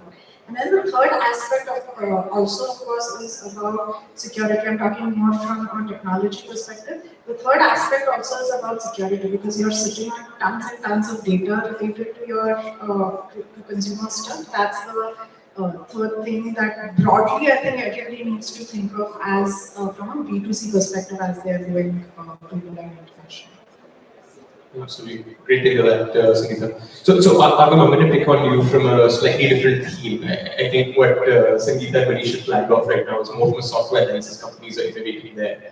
What you guys are doing at Absolute is a much more fundamental science, much more deep science, intellectual property thought process on what are the global level markets. So it would just be good to hear how you are thinking about why it makes sense to build these types of solutions that you guys are looking at from India. So if you look at the history of India, I mean, for 1700 years, we were the foremost country in the world, I mean, the richest civilization in the world. And then we lost our way 200 years. So we thought, how do you bring India back to that spot? And so when we reviewed the history of India, we said, for almost a very large period of time, we built technologies and sciences that were way ahead in time than anybody else. When we looked at our scientific rigor, I mean, the demography of the country naturally is a problem solver. So we said, okay, you have the demography, you have the costs of solving things very low, so your opportunity cost is very low. If you can build really great technologies which really transform the world from here, then you're going to go succeed in the world. Because the cost at which you will have to build those technologies need to first win in this market. If you win in this market with a very diversified geography, sort of demography, then you're going to be successful in the other geographies. And so India became the playground of testing and for R&D, for sort of piloting. And then, as Sangeeta said, from then, I mean, once you're successful, then you take it to some of the markets and diversified markets. And so our point of view became very clear that this was the time. And back in the time when we were starting around 2015, I mean, the time was even more ripe. And I think now there's no better time to build it than it's been in the last 8 or 10 years. And I see that the next 5 or 10 years are going to be even better. And so we felt that maybe building great IPs. We always also felt as a company that technology is an enabler, but science is the real disruptor. So if you can go down and do the real disruption in science, change some fundamental things, then a lot can really change. So if you look back again at how the world has evolved, I mean, the first time the world really changed forever was when 3 or 4 scientists, I mean, Newton came in, and then you had the Industrial Revolution, and then you had Faraday come in, and then you had electricity, and today you can't imagine the world without electricity. And then you had Schrodinger and Heisenberg come in, and they give you uncertainty, but then suddenly you had, today you can do video calls, and you can do these sessions, and it lands right on the spot where it needs to land. And the world got changed forever, because the laws of physics always existed, but they decoded them. So the first wave was about the physics. The second wave happened because of chemistry. The third wave we feel is going to be driven by biology. The greatest of the enterprises will be built to ride these waves, and so therefore biology was a natural choice for us. And just want to pick on that, one of those thoughts from there, this for you and Manish, as you both flagged, say there's fundamental aspects that seem like they're well suited to build in India. We have some advantages in how the ecosystem is coming together, the network of the competitiveness that we have had historically.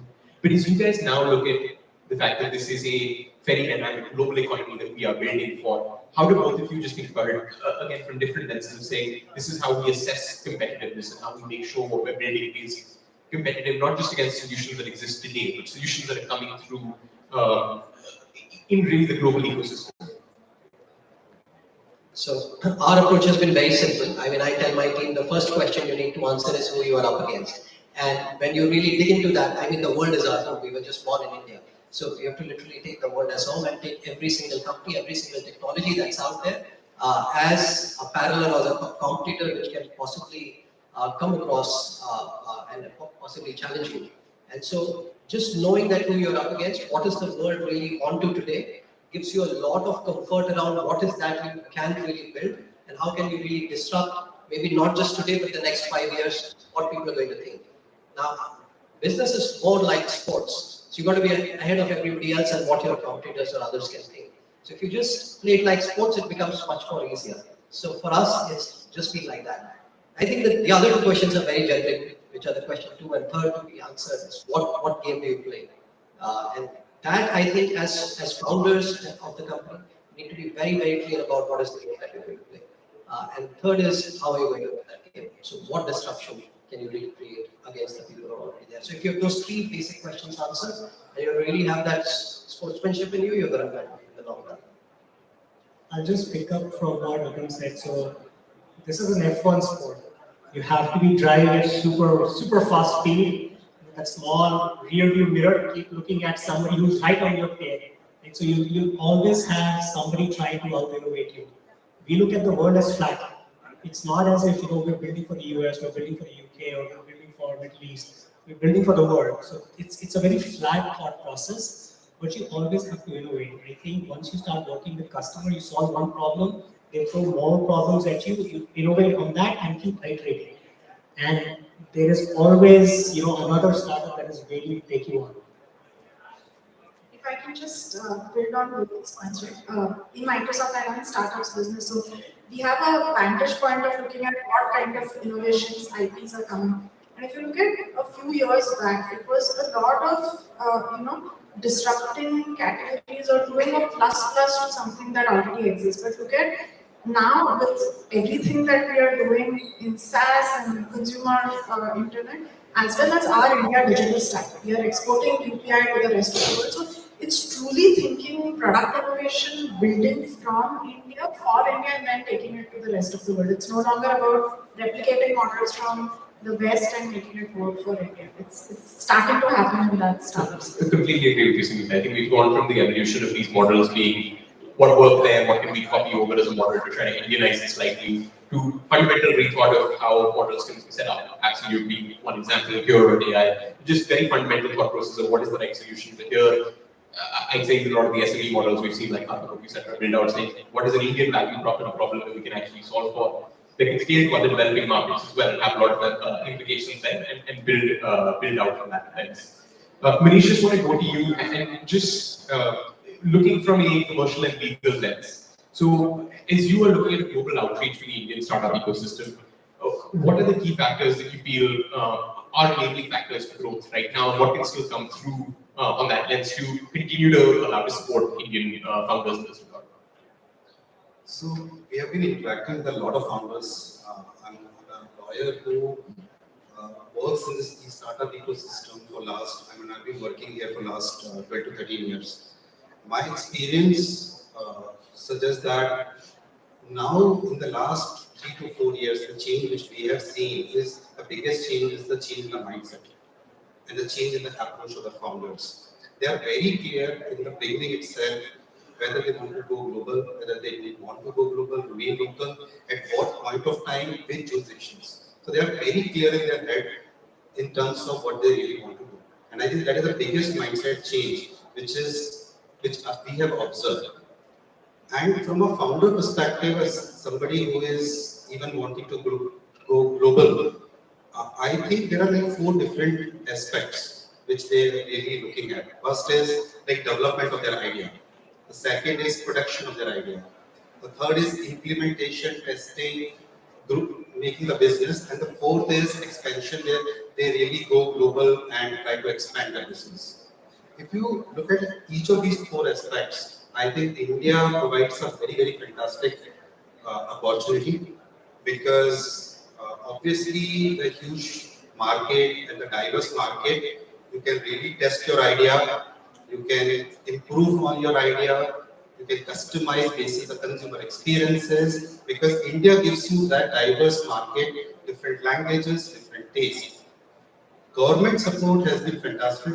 At least the approach has been really superb. I don't want to bore the audience with the specific things which the government and the entire ecosystem is doing here, but to say a few things, like when a founder is really starting, what he needs is the protection of his idea. He needs that he can develop, he should not spend too much money. If he wants money, he should be able to raise money. The government should support, there should not be red tape. All the approval should come together in an easy way. And if you want to really go global, then what are the key enablers? Like, from a legal perspective, are you really allowed to go abroad? And I think one important aspect I want to touch is the protection of the idea. That I can share from my legal experience, from what we have seen in the last 5 to 6 years. That IP protection, now Indian courts, Indian legislators, they understand. Earlier it was just for there, but now the Indian courts understand the kind of flexibility, the kind of speed they provide in resolving and protecting the IPs is really commendable. And that's a good thought, actually, Manish. This is an open question to the full panel. But as you guys now look at building hardware, software solutions from India, IP-based solutions from India, there's also the lens of saying, if you're building for a global market, should IP only be interested here, should we be thinking about other regions? As you guys are looking at the thought process of saying, what is the right way to set up a thought process that enables the business to scale long term? Are there some things that founders need to be cognizant of, saying if you're building from India as an Indian entity, that will affect the way you're looking at these IT solutions scaling? I'm sure this is something you have toyed with as well. Yeah, so I think what you need to answer is, where is your market, key market today? Where is your key market going to be in the future?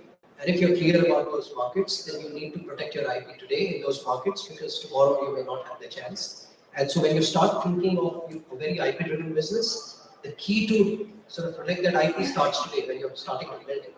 And so, for instance, for us, I mean, we go across the patents all across. I mean, not just India, but US, Israel, UK, Europe. We will go across and take patents all across these countries. While it may not be meaningful to invest that money today, but there is no chance you may have tomorrow.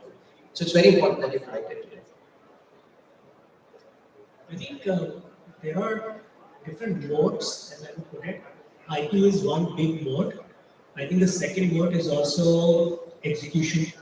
Like how quickly are you, when you build something, take it to market and acquire customers, so that you are known more out there in the market, which leads to a brand as well. So a combination of these three things are really what would differentiate you.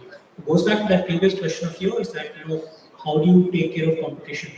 That this is one way. You keep building more IP and you keep out executing everybody else, so that it takes time for somebody else to catch up. It's like I built a faster car, but it's lighter and it's got that nitro button which will just thrust me forward and leave everybody behind.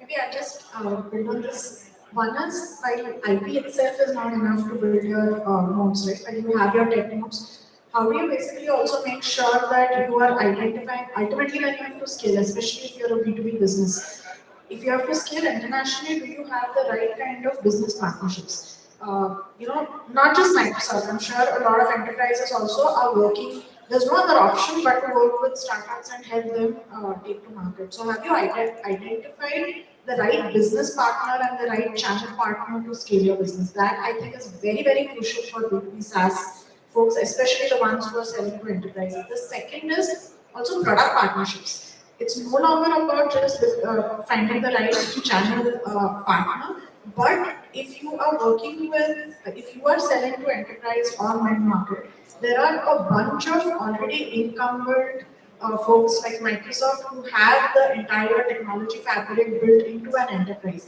So you as a SaaS company, do you have synergies with what is already available and trying to figure a product partnership there? These are some of the things that you should as a founder start looking at. If you want to enter a particular market, how do I do that on the backbone of partnership? Absolutely, agreed on that. And just to build on this, sorry, just going to quickly build on that. I think it's B2B and also B2C as saying, as you're thinking about these new regions, what are the ways to actually start to unlock that maybe not the same distribution strategy that was applied for home country going way through. Yeah, if I can also just add, I think it's the evolution of the ecosystem as well. If you look 15, 20 years back, you might not have found talent, product marketing, sales, a lot of different roles who have expertise in working in global markets for a software product company from India. But now that we've got a very vibrant ecosystem, there's lots of SaaS companies selling all over the world. There are product managers who've been building a lot of things. Manish talked about IP and protection from a law perspective. There are finance heads and finance operators who have understood global markets, how to invest in different markets, open companies overseas. That has also evolved very nicely now. So when you're looking for talent, let's say I want to expand into Japan, set up an entity, you'll find somebody in India who's done that before and can accelerate that. I think one interesting idea is, which Sangeeta also touched upon earlier, was that when we are talking about Indian startups going global, they are not only going global just for the market outreach. They are going global to dip into the tech talent of people, which is unfortunately not there in India.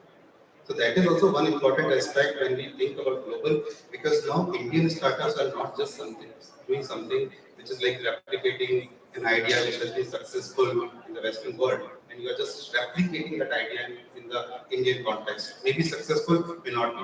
But now we are really thinking very innovative. We are really going global, working on teams which can really work global, even if it is purely local, purely Indian. But even if they are, even then they are looking at the global markets for the tech talent. I think there are many examples like that. For example, there is a company like ShareChat, completely Indian focused, but they are going to US, going to China, going to UK just for the tech talent, because the kind of artificial intelligence and other tech capabilities which are required, unfortunately, are not that much in India. Absolutely, I think. And just one point that I missed, right? See, what typically happens is the core of a startup is the purpose. Why has this startup, why have the founders created this? As the startup grows, are you retaining that culture? It becomes very, very important. And I'm very proud of Microsoft. While the Wall Street talks about everything that Microsoft has done, we've actually undergone a cultural transformation in the last 7-8 years throughout the company. And is your startup, as you're scaling, are you maintaining that culture and driving that cultural transformation? That becomes very important. Absolutely. I think you guys raised a bunch of good points in this last part as well. It's just saying there is probably in pockets still areas that the talent may not be quite as deep, but there are productizing versions building on what Manish said. Solutions that are actually building on saying expert has actually been able to solve this, so you don't have to build everything absolutely from scratch anymore. And being able to leverage that network as it continues to deepen in India will be an advantage that Indian startups can continue to leverage on both the deep science and the software side as we're going forward. So I know we only have a couple of minutes left for the panelists because we were running a little bit late earlier in the day as well. So I just want to check if there were questions from the audience that we can actually take. Hopefully we have time for a couple of questions.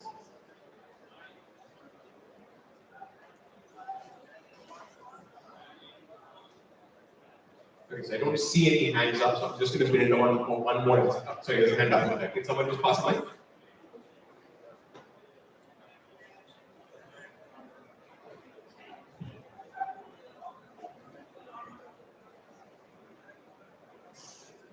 I thought I saw someone doing this. Sorry.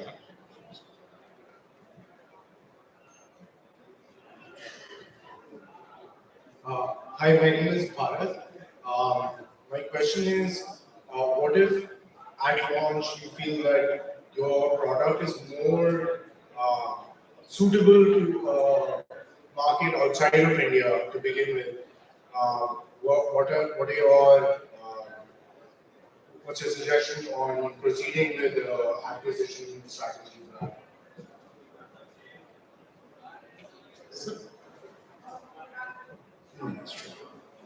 So I think one thing, if your product is something which is completely outside India, I think you need to first of all sit down and decide which jurisdiction you really want to be in.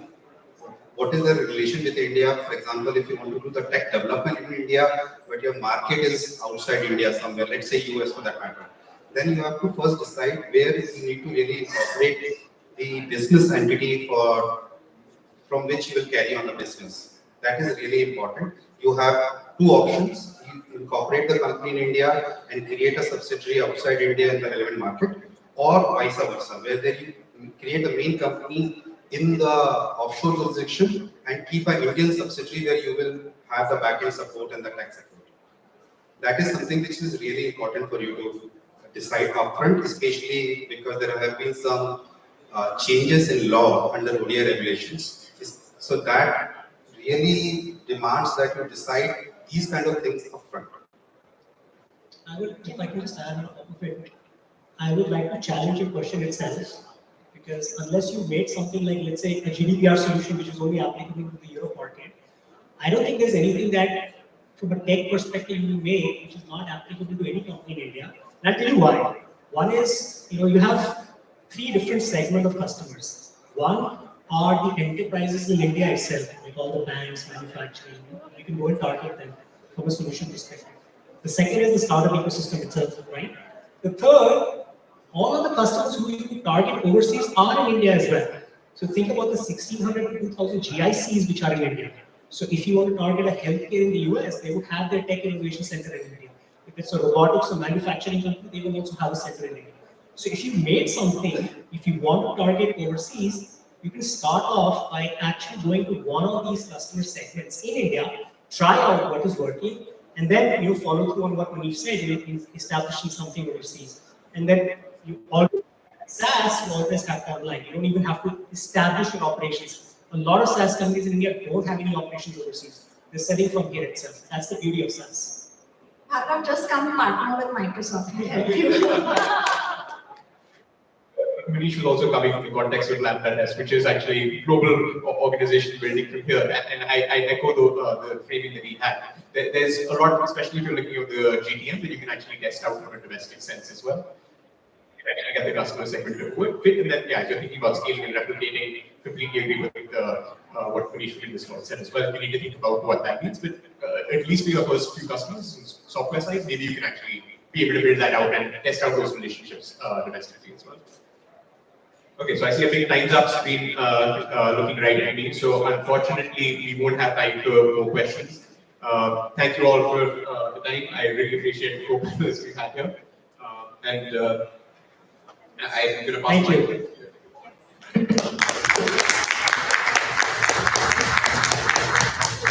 Thank you so much, Rohan, and all our panelists. Thank you so much.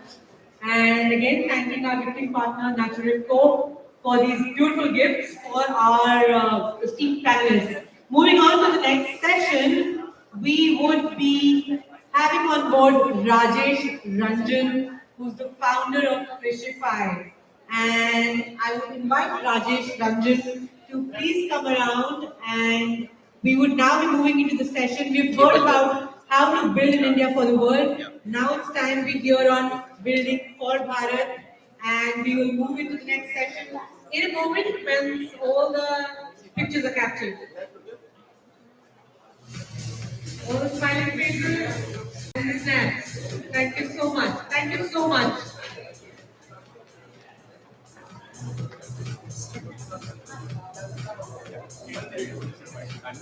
Can we have a big round of applause for our last set of panelists? And now we move into our next panel by Rajesh Ranjan, founder of Freshify. Rajesh, please take over.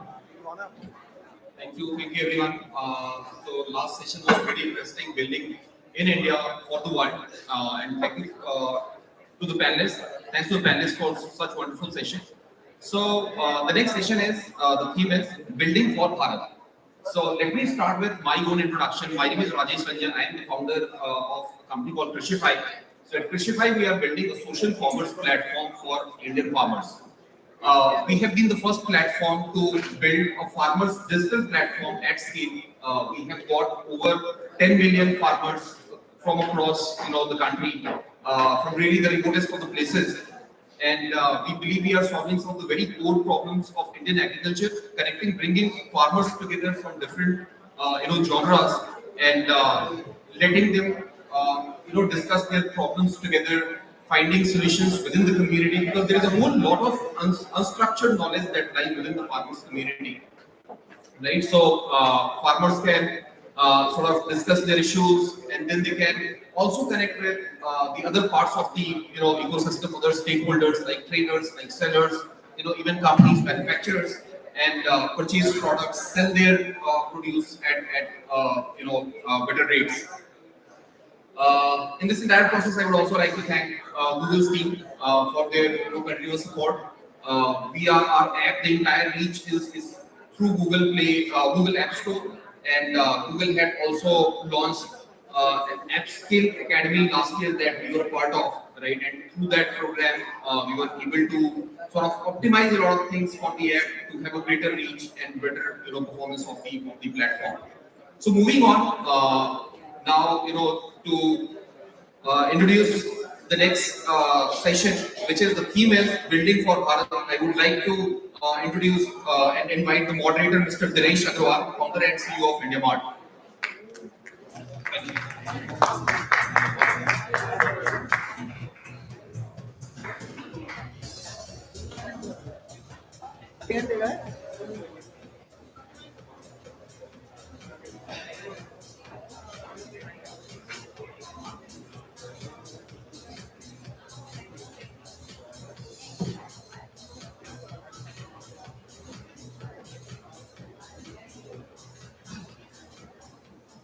So let me quickly invite on board the panel, which is starting with Mr. Dinesh Agarwal, founder and CEO, India Mart International Limited. Can I please have on board Dinesh ji for sharing his session? Were you there already? My bad, I missed on you. Let me now quickly have on stage Mr. Kalyan Sivasailam, co-founder SC Networks. Can we have a big round of applause for Kalyan, please? Inviting on stage Prashant Sachin, founder Apps for Bharat. A big round of applause, please. Keep the applause going. Next up on stage is a heartthrob for Lord Youngsters, Praful Billore, founder Ambience, India. Yes, keep that applause going. And I would now like to invite Robin Jha, co-founder and CEO of the Rope Street. Yes, we need that applause going. And a loud round of applause, please. Do we have Robin here?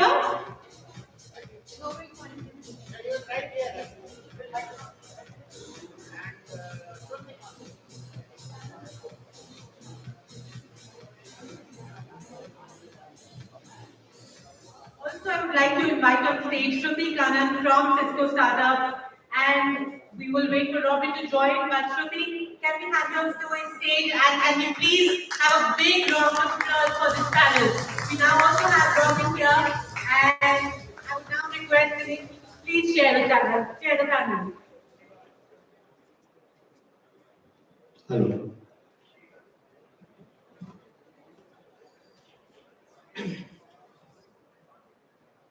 So building for Bharat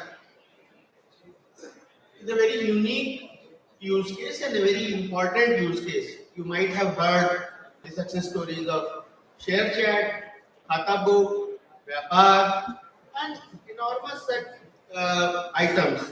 You might have seen, you might be a user of Public, you might be a user of Josh, you might have seen Kuku FM, you might have read stories from Pratilipi. Jiroda is the most talked about one in the last 2 years, most profitable ones. And don't forget our own COVID app that we survived through during the second wave of COVID while we were doing all that. And now DigiYatra. So there are so many very, very important and unique use cases to India. And nowadays I am seeing even being utilized in Krishi. So whether you see Dehat, or whether you see Krishify, or whether you see cases like Bharat Agri, and then one of the most oldest use cases, whether it is Shadi.com or Jeevansathi.com or Bharat Matrimony. I don't think anything like that exists anywhere else in the world ever. And very unique to us, astrology, online darshan, Mandir Darshan, Ayurveda. So many different use cases, and most of you would be very proud to know that Google Pay started as Tej in India, and then it became Google Pay all over the world. So the payment apps were generally very failure all across the world except China. It is only now after it, even Amazon Pay was started because of India, and Google Pay was also started because of India. So many different use cases, very unique to India. TiE has gathered some of the very unique use cases here, and let me see how we start. We'll start with Shruti, and Shruti comes from Cisco. So why don't you please give us a little bit of brief, maybe just 3 lines. We really don't have a lot of time, and we'll try to cover more Bharat stories rather than what Cisco does. Thank you so much for this wonderful opportunity, Kai and Mr. Dinesh, for opening this up. I think you spoke about a lot of very, very unique applications that we have around us. For us at Cisco, the mission is to see how can we tie this all. This looks like indeed the dots that we keep for the adornment of the rangoli in front of our houses. But the dots don't make up for an interesting use case, right? You really need to put in even the kind of interesting designs are out there. You need to put in the colors. So that's when it really becomes a very interesting rangoli. So that's the proposition that we at Cisco bring together, weaving the dots, connecting the unconnected, and bringing new use cases which may cover your Ayurveda, astrologies, all the way to the roti makan kapada kind of agriculture to space technology and even quantum technology. So we're looking at the entire coverage of different kind of applications and use cases that Cisco can potentially work with on. So we work with startups across all stages. We engage with early stage startups all the way to the most mature ones and partner with them on their growth journey. So the idea is to see how we can really add value to your growth journey and be part of your growth trajectory. Thank you. Thank you. So, just tell us maybe one example of a very unique use case. We were talking in the corridor, and we were talking about MEDS, Bharat Med. Tell us a little bit about that, how that is going to change the very unique requirement of India, Bharat Med. So even if we have an Audi or a Benz car, you need good roads. Without a good road, if we just have a pothole-filled road, it doesn't matter if you have a Wagoner or an Audi or a Benz. It is all the same, right? So we are looking at building and strengthening the infrastructure and looking at how we can be part of major deployments like BharatNet, which is actually touching 2.5 lakh gram panchayats across the country. Very recently, we have worked with Airtel and Apollo hospitals on rolling out 5G powered ambulances. So now these 5G powered ambulances are going to serve every citizen who is in need of critical care at the right moment. And what is 5G power ambulance? 5G powered ambulance is going to give you bridge the gap between the time that an accident occurs all the way to they reach the emergency room. It is the most critical hour. Right? And if you have to wait to save the person only after they reach the hospital, you're going to lose a lot of important time and the efforts that have to go into saving that person. So this 5G ambulance will really, with the power of the mobile technology and all the various multiple medical devices coming into picture in this ambulance itself, because you need to connect in real time, on video. You need to take multiple parameters. You need to look for the blood pressure. You need to look for the oxygen. All of these have to come into picture together so that you're able to give that critical care by the time the patient reaches the hospital. Thank you, Shruti. Thank you. Now, one of the very unique founders is here. Ram मंदिर के बारे में तो सबने सुना है, श्री मंदिर के बारे में किसने सुना है? So let's Prashant talk about Sri Mandir. What is Sri Mandir and why it is so unique and why is it here today? Sure, thank you so much. company I'm building is called Apps for Bharat. With this company, we are a tech startup which is focusing on building products for the devotional and spiritual needs of Indian users. The idea is that can we build products that help people practice their belief systems, and in return, can these products offer people hope, a lot of happiness, peace, and whatnot? Our first app is called Sri Mandir. Just to help you understand what that app is. By data today and by visitor count, we are the largest temple in India, even though we're in cloud. Now, what happens on this particular app is when you come on this particular app, you choose the various gods and goddesses that you believe in, and you set up a digital shrine on your phone. And then this app helps you do Mansik Puja. Now, Mansik Puja is a concept where, in a world where you don't have time, whatever little or big you can do to be able to connect with the Almighty or connect with your inner self, you can do that. Now, the idea is what you know about calm and headspace, if you localize it for an Indian user, and right now I'm focusing on Hinduism, so for a Hindu user, this is what the app offers back to its users. Now, you set up a digital shrine, you come daily and you pray using multiple tools that we give you. On top of it, we'll give you assistance, information, and everything that you would need to fulfill your devotional and spiritual needs. So that's what that does. Yes. See, on the spiritual and devotion side, let me tell you some of the information from the India Mart category. You know, we get close to 1 million page views per month, okay, on India Mart. And we all know our go-to destination is YouTube. When we have to listen to a bhajan, when we have to listen to a shloka, when we have to look for a darshan, and when we have to look for a astrologer or an astronomer, then we go to AstroTalk, and their revenues last year were 116 crores. So all that happened, and on your cap table, we have Elevation Capital, Sequoia Capital, BNext, and others. Yes. What's the secret sauce? See, there is no secret sauce. That's what people are here to understand, right? There is no secret sauce. I'll tell you what we are building and what's the mission, and why these people are supporting us on the mission. Now, for a second, let's stop assuming that I'm Prashant. I'm an average devotee who believes in certain things. It has been 10 years since tech startups have come in and brought a lot of my physical behaviors online.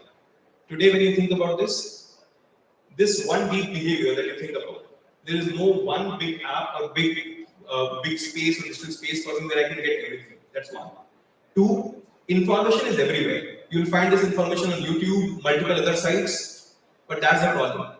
Can you have one trusted platform that gives you everything in one place, based on what region you belong to, based on what cultural biases you have, based on whoever you are, wherever you're from, all of these things are offered to you in the way you would want to consume them.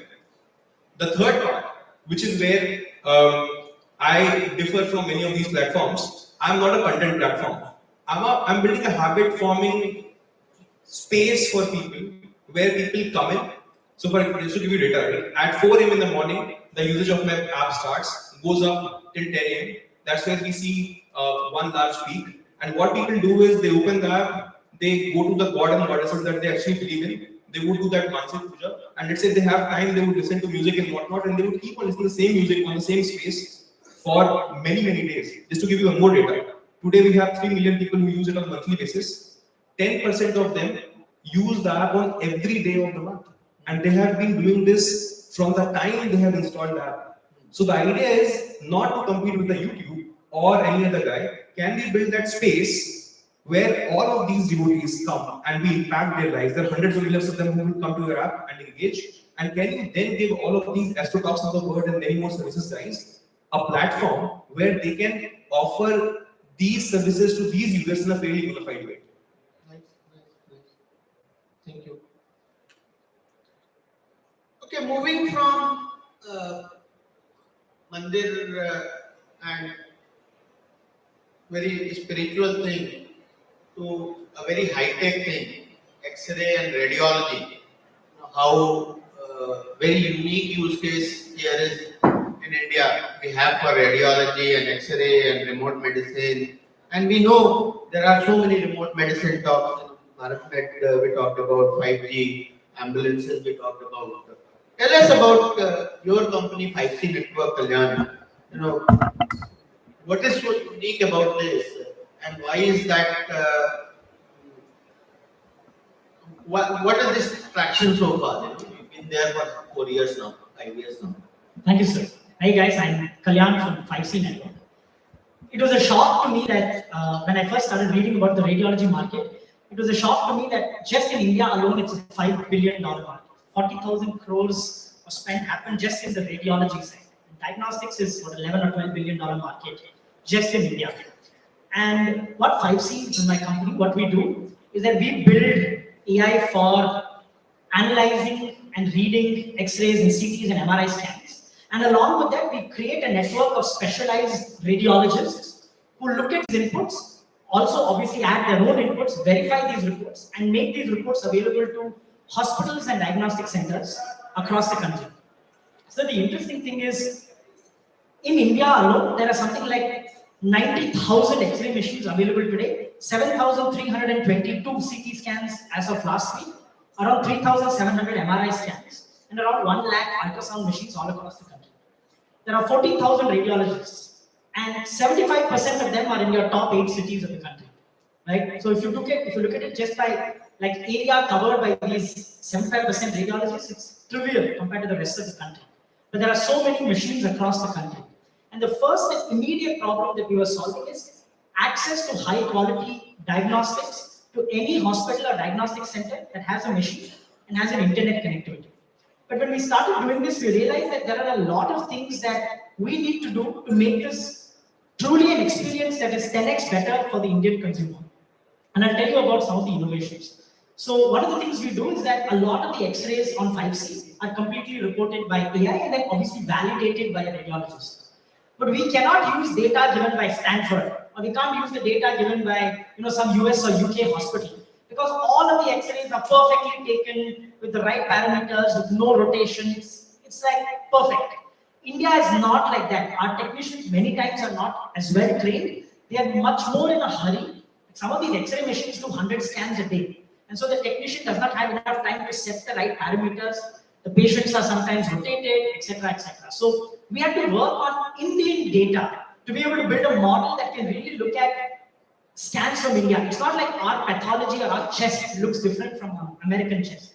But we have to use data made in India to be able to diagnose for Indians. And because of that, we've been able to now, for example, report an X-ray in 8 minutes. And that's really valuable to somebody who, if they don't get the report today, has to lose pay tomorrow. So interesting that you said, and I can recall that from our India Mart use cases. Indian data can be very uniquely diverse. Imagine 25 official languages, some 1,600 different dialects, and they mix language and dialects together. In one sentence, Shruti can speak Tamil, Kannada, Hindi, and English. Can you please give us an example of that?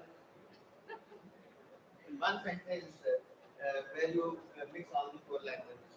In fact, I can sing a song because there is actually a concept called Manipravalam in classical music. And if possible, mix Sanskrit.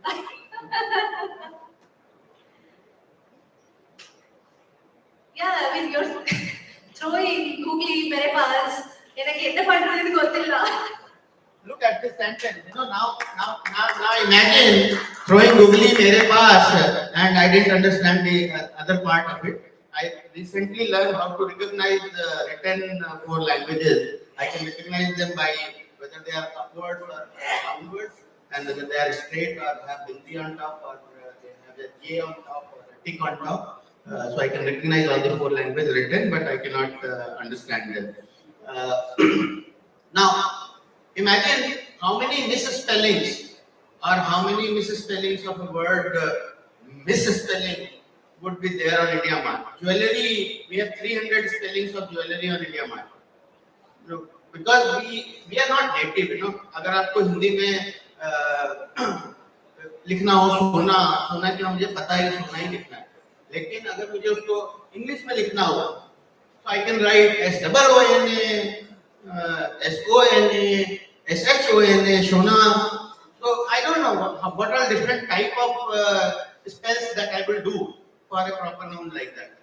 But that same cultural problem that you talked about, my son works at Cashify, and he keeps talking about the kind of scratches and kind of dents that he has to detect. He is also an AI/ML engineer, and he is working on the same problem as you do. So I definitely agree that this is a difficult problem and different problem for India. Thank you very much for bringing that perspective. That you cannot use, and I can repeat and vouch for that. You cannot use ready-made models built for Google, for Facebook, to as it is to your use case in India.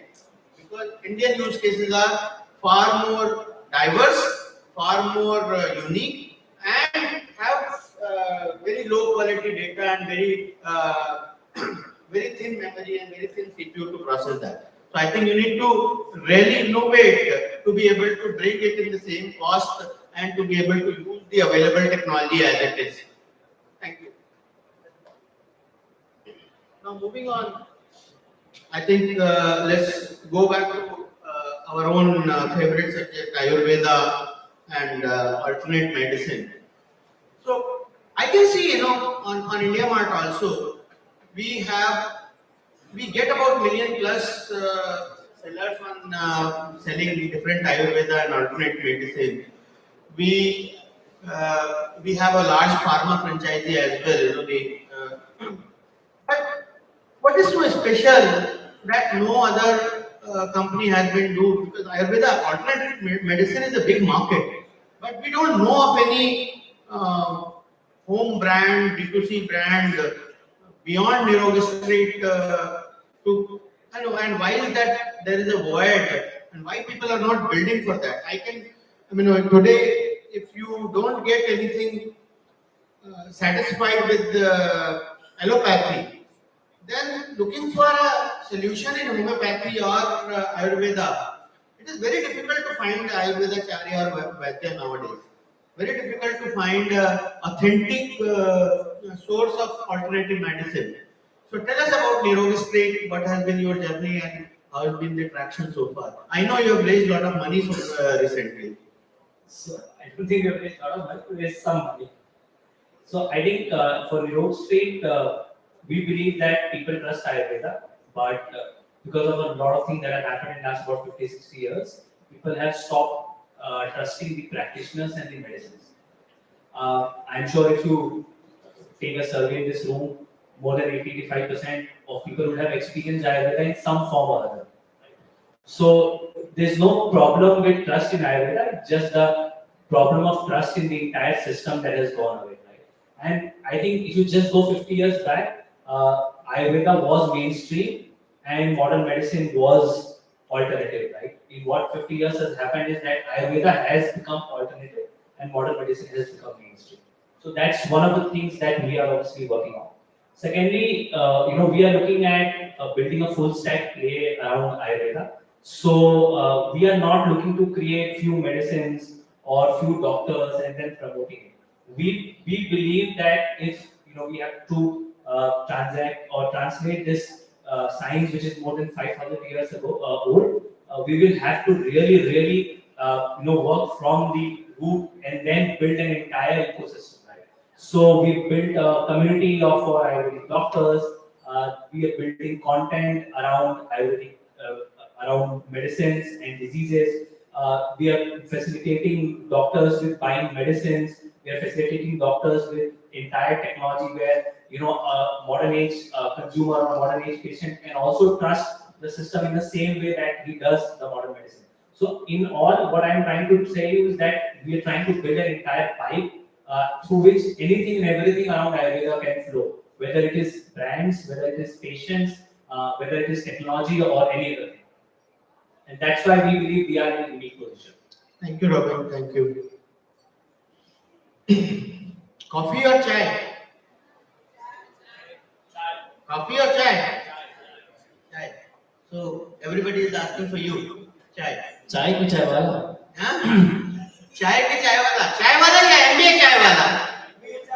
MBA चाय वाला और PMB चाय वाला याद PMB चाय वाला था ना?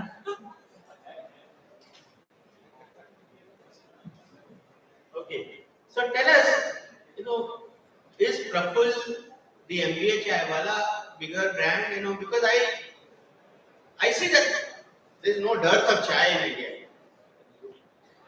So it's known that there will be 3 chai ka tapri, at least in North India. Now, why do we need another chai wala? Chayos, yes, ho sakta hai mall mein chai wala nahi, they don't allow tapri walas to sit inside the mall. So there's a chayos or chai point, those are needed. So what's the use case of MBA chai wala? And what, despite the fact that those existed, why did you came into being and why being so successful? शुरुआत तो accidentally हुई थी, करने को जा रहे थे, हो कुछ गया, और then after 2.5 years on roadside, like टपरी वाला, now today we have more than 150 outlets from Kutch to Kashmir. So basically, chai is nothing but a CCD or a Starbucks of chai. They sell chai with 120 rupees, 140 rupees, 150 रुपया, 200 रुपये, और टपरी पे 10 रुपये में मिलता है. But since last couple of years, जब से मेजरली इंटरनेट का इवोल्यूशन बहुत ज़्यादा हुआ, लोगों का एस्पिरेशन बहुत बढ़ गया, तो उनको टपरी पे अच्छी चाय मिलती नहीं है और चायों की और चाय पॉइंट की अफोर्डेबिलिटी होती नहीं है, तो बीच में MBA चला जाता है. हम 25 से 40 रुपए तक की एवरेज टिकट साइज में we sell chai in the range of 25 to 40 rupees.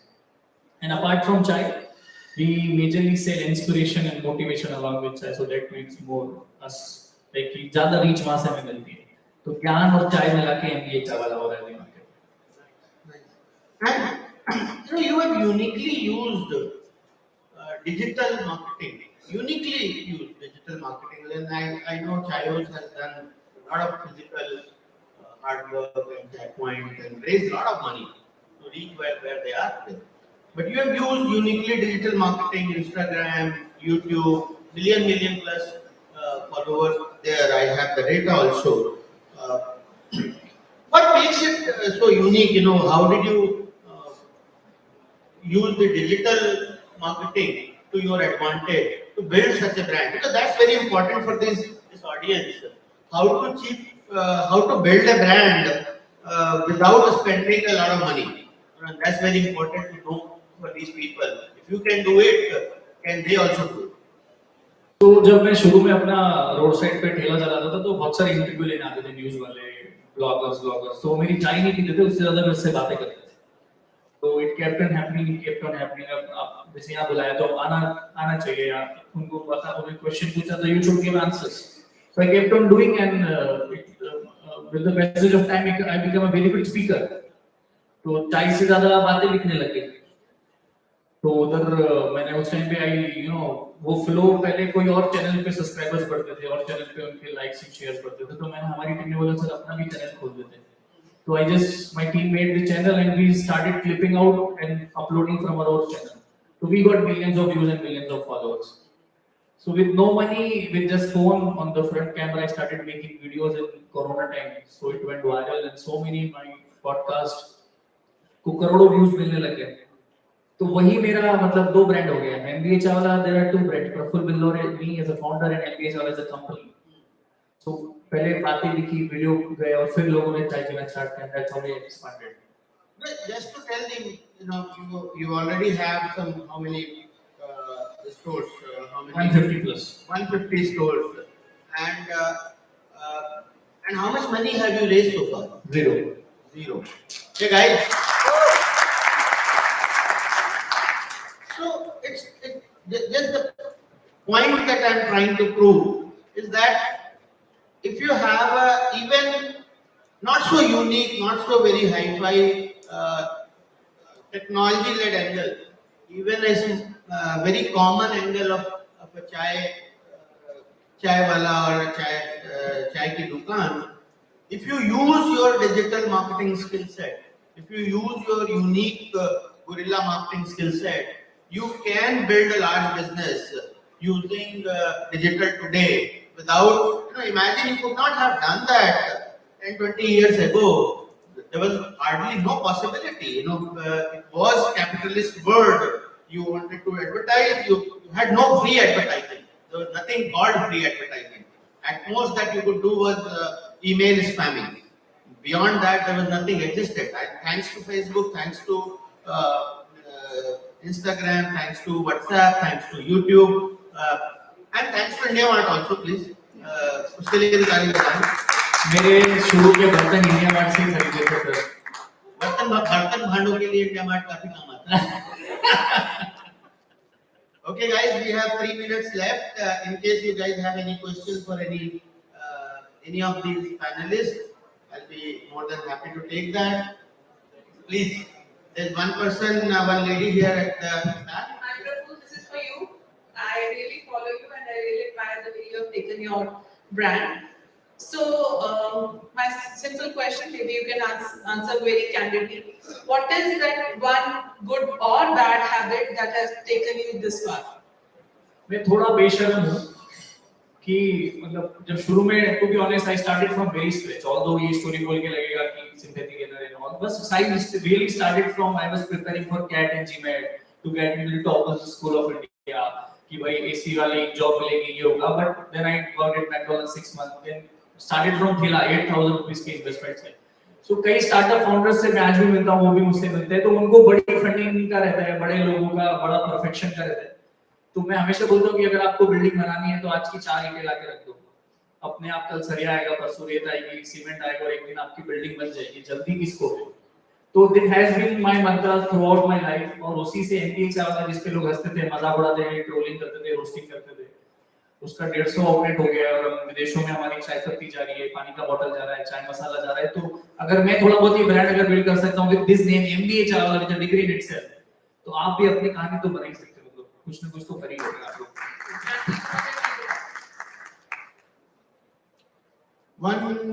One minute left. One more question.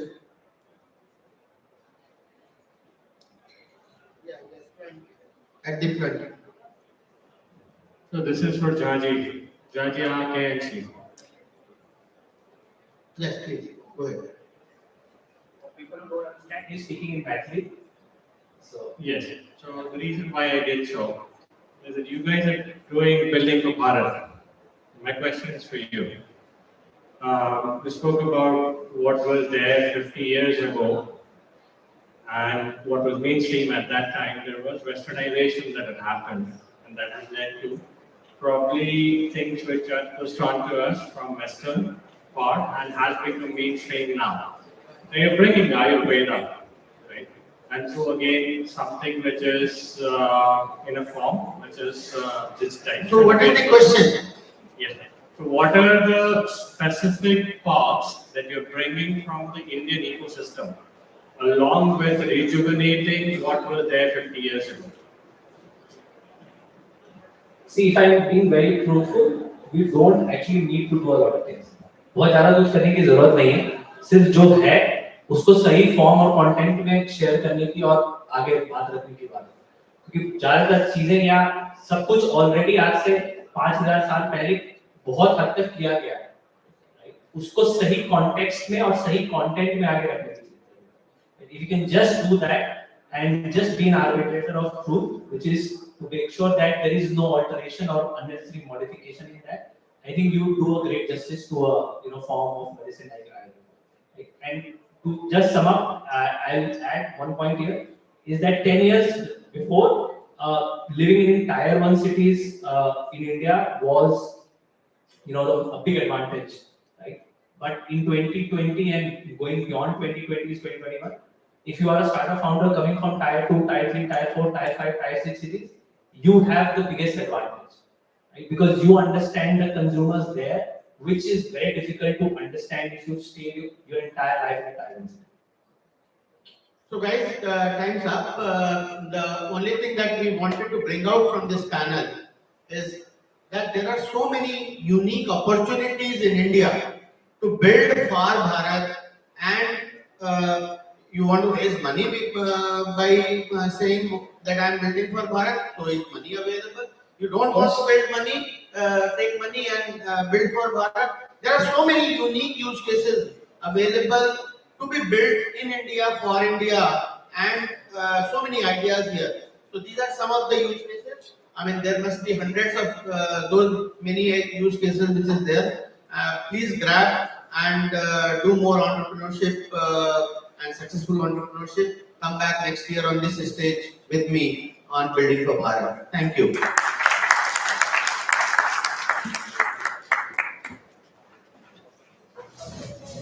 Thank you so much, Dinesh and this fabulous panel for a very candid conversation. And with that, can we have a big round of applause again for this very candid and esteemed panel, please?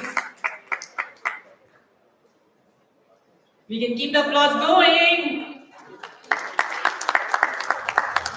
And thank you so much for gifting partners. And as you accept this token of appreciation from TiECon, this is from National.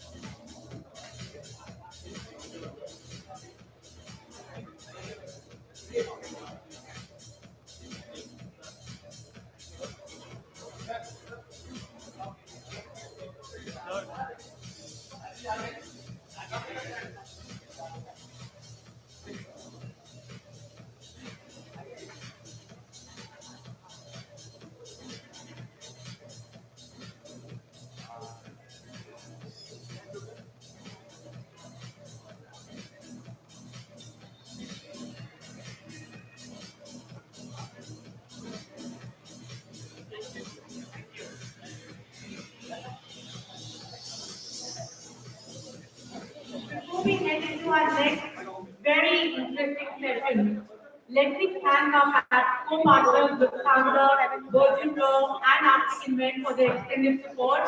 Also, I hope we are all confident to tweet and put our experience at the TiECon Delhi on our social media handles and tag it Thai Delhi, and also using the hashtag TiECon Delhi 2023.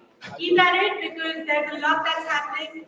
And now, I wonder, the kind of country that we are, passionate and mad about sports, what really is the intersection of sports and startups? And this is the session, ladies and gentlemen, where we will talk about this very important topic, about the intersection of sports and startups. And the topic and the theme is Game On. Before I invite our chair, Deep Kalra, founder and chairman of Make My Trip, let me also share with you that Shikhar Dhawan will be joining us from Bangalore virtually because he's hurt his leg and has been asked not to move. So he'll be joining us virtually. And let me now please invite on stage Mr. Deep Kalra, founder and chairman, Make My Trip Limited. Please can I have you on stage, sir? And can we have a big round of applause for Deep Kalra, please?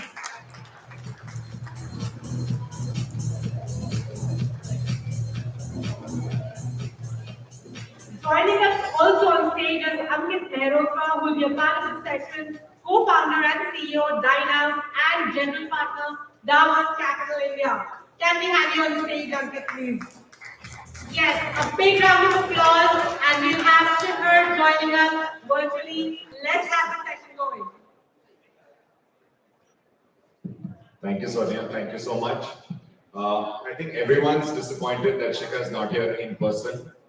Probably the most disappointed person is me, actually, because I was agreed to do this because he was going to be sitting here. Instead, I have to do it with Ankit, but that's okay.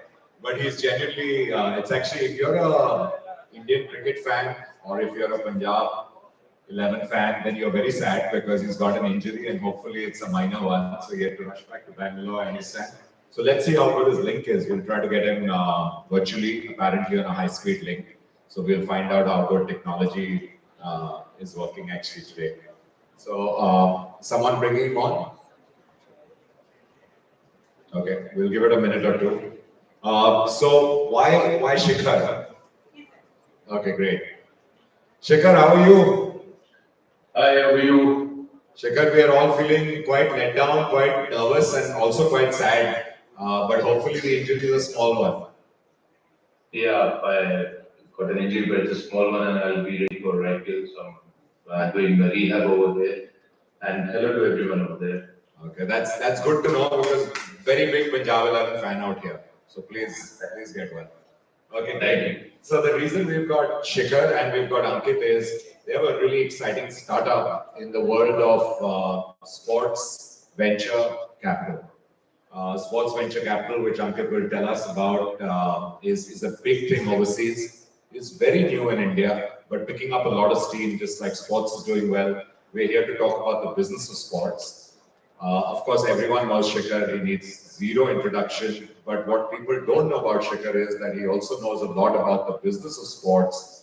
And we're going to ask him some questions on why he's chosen, this particular time, what TiECon Ventures is about, and to back Shikhar up wherever we want to get more technical. Ankit, who also, by the way, anyone in the entrepreneurial world should know well. Ankit's one of the key co-founders of Dine Out, a company which was, early in the stage. They had multiple interesting transactions, last of which was with Swiggy. And Ankit's doing his earn-out there. But while he's doing his earn-out there, earn-out from Dine Out, but the exciting thing is what he's doing with TiECon. So, Ankit, you want to tell us a bit about the fund, and then we ask Shikhar some questions. Yes, absolutely. So, TiECon Ventures is basically an international sports tech fund. And the way we're sort of working on this is that it's a 75 million pure sports tech fund based out of Abu Dhabi, which is going to be investing in upcoming ventures, especially related to sports, the whole business of sports. So sports globally is a $500 billion industry and growing, especially after COVID, growing at a crazy rate. Probably they said 30 to 40% CAGR or something like that. We've all seen what the World Cup, $200 million or football World Cup in Qatar was all about, right? So the next few years is supposed to be the era of sports tech, I would say. And it involves everything around athlete management, performance, fans, like especially after COVID, a lot of people realize that fans is actually what which propel the game, sports overall forward, right? So it's anything and everything to do with sports as such. So that's the global sports tech fund based out of Abu Dhabi. And on the Indian side, we're doing 25 million sort of a fund, which is going to be a segment agnostic, but a fund where celebrities, especially, obviously we all know Shikhar, right? So Shikhar is a key part of it, where we're trying to bridge the interaction or the gap between startups and celebrities. So someone, for example, in my case, right, been in the industry for a long time, it always is very difficult to figure out who the right celebrity is and then to get a deal. How do we get them involved, right? So our objective with this India fund is to bridge that gap, create a connect between startups and celebrities looking to invest in this either way. So that's the whole idea.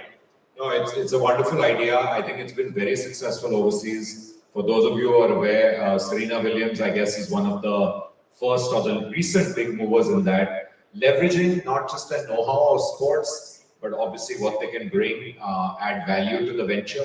So the way I look at it, Ankit and Shikhar, is about 200 crores for India, about 600 crores globally.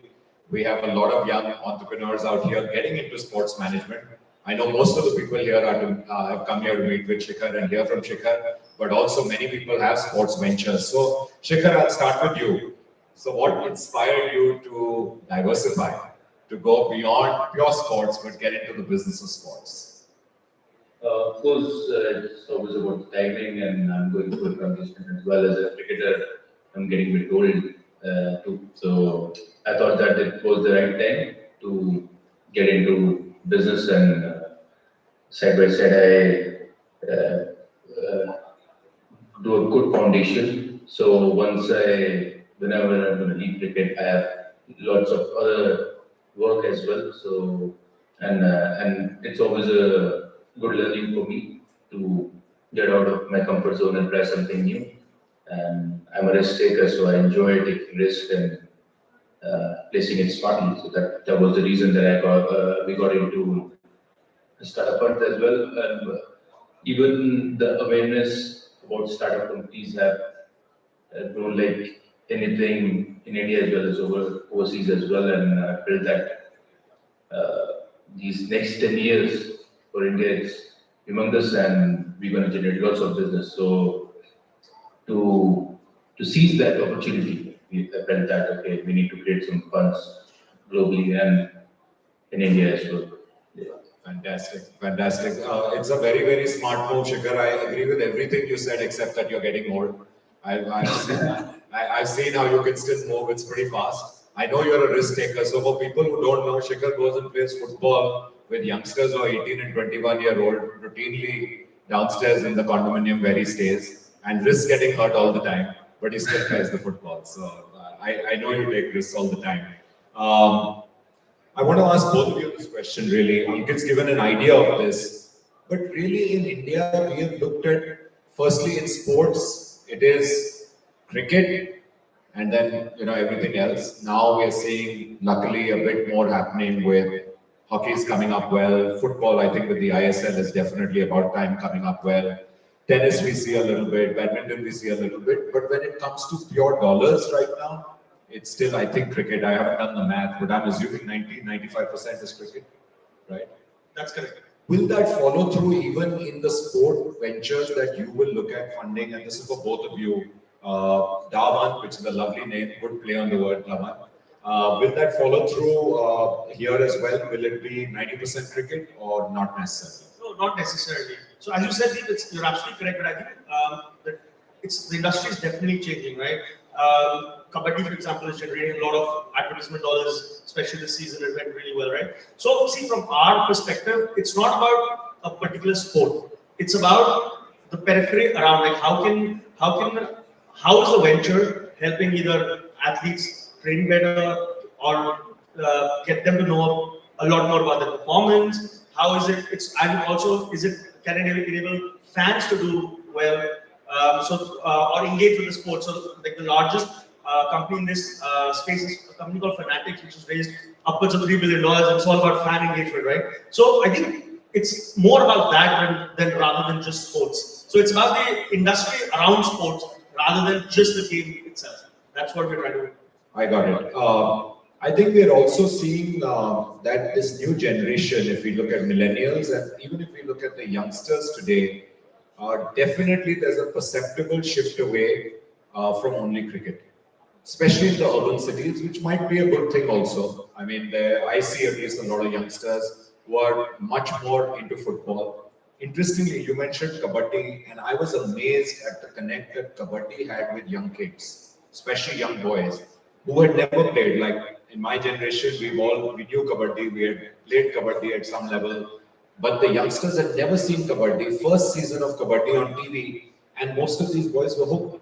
And they were hooked because it was fast and it was physical, and the rules were easy to understand and get it. So, are we going to, figure out a way where some of the newer sports, which today are very popular but don't have the fan connect, what are you going to do to get that fan connect going? Is there something different that you're going to do, or is there ventures that you're going to look at? Like are you going to spot the Fanatics of India, or are you going to help almost co-create some of these ventures? I think that's a great question. It's about spotting the Fanatics and co-create. So I'll give you a small example, right? Football. Now, over the last 4 years, I've seen a perceptible shift in how football clubs, Liverpool, the fan clubs of Liverpool, Manchester United, they've just become so active in India over the last 4 years. F1. Again, there's a huge shift which is happening where younger generations are now following F1. They know a lot about the sport. So I think what's happening is that the younger generation, I would say the Gen Z, are looking beyond cricket and looking at global sports. Obviously, because of the exposure that's been available, I think a lot of shows on OTT like Netflix, etc., have done a great job to bring international sports to India. And also, people are traveling a lot more, experiencing these sports themselves. So I think the next few years is going to be about identifying the sport after cricket, which is going to make it big in India. I think we already have a few contenders. Like for example, we spoke about badminton. Badminton, we're already receiving a lot of global athletes on the world stage. We've got people, our players winning tournaments, etc. So I think it's about for us as part of the venture, it's about identifying the next 2 or 3 sports after cricket, and also identifying the ventures which are actually doing stuff around it. So, for example, we're also identifying gaming companies which can actually bring now sports into your living room through AR, VR. So all of those things are really interesting because how do you get the millions of people to actually enjoy a sport, get immersed in it, sitting in their living room? And I think we have to look beyond television just to do that. Good point, Ankit. I'm going to come back to you in a minute, but I want to ask Shikhar this question. So Shikhar, how will you leverage your Shikhar brand, your celebrity image for the fund beyond? So while Ankit and the rest of the team, I met some of the team, very bright guys, Siraj and others, they're going to be working hard on the business plan, scouting and doing what typically venture funds do in sports. I get that. How do we leverage brand Shikhar there? How does Shikhar add that value which a lot of entrepreneurs will be looking for? So of course, it is very important to have a good team, and I'm very, very fortunate to have an amazing team along with me. And with the brand thing, of course, for any startup, they need that stability. So that brand gives them that stability because we got millions of following, and once we post something, then alright, if we having this or having a connect with some brand, they always. Our friends go and get engaged with the brand, and if they want to buy that stuff or whatever it is. So we bring that weightage on that side for the startup brands. When they want to grow big, they always need a face out there. So by my brand, of course, we'll be investing in so many companies. So we'll be doing so many contests. So all those opportunities can go to so many other celebrities as well through us. Fantastic. No, I'm sure that any company who will be working closely with you guys will gain a lot. Also, I think, you know, the kind of qualities that most top people, sportsmen embodify, and definitely you do, I think would a lot of lessons for young entrepreneurs to learn from that too, which is just taking failure in your stride.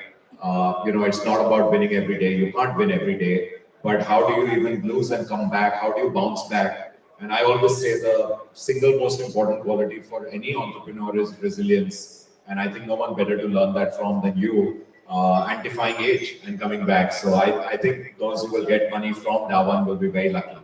Coming back to you, Ankit, you mentioned you know, some of these VR, AR, getting fan engagement. I have seen fantasy sports becoming really huge. So if you look at the Premier League, it's huge, but it's also in India. I think if you look at Dream 11, the Big Daddy out here, who's done a great job, I think.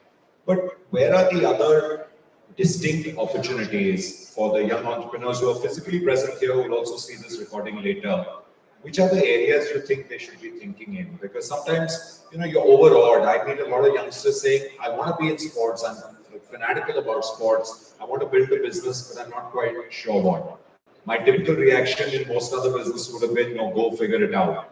But maybe we can give them some starting pointers. Where should they be looking, playing to their strengths? Like, what would a good business plan look like, which has a good chance of making it even to stage 2 or stage 3 with you guys? What should people be looking at? Sure. So I think the one thing about people who are passionate about sports, follow teams, is that, you know, they spend a lot of money, right?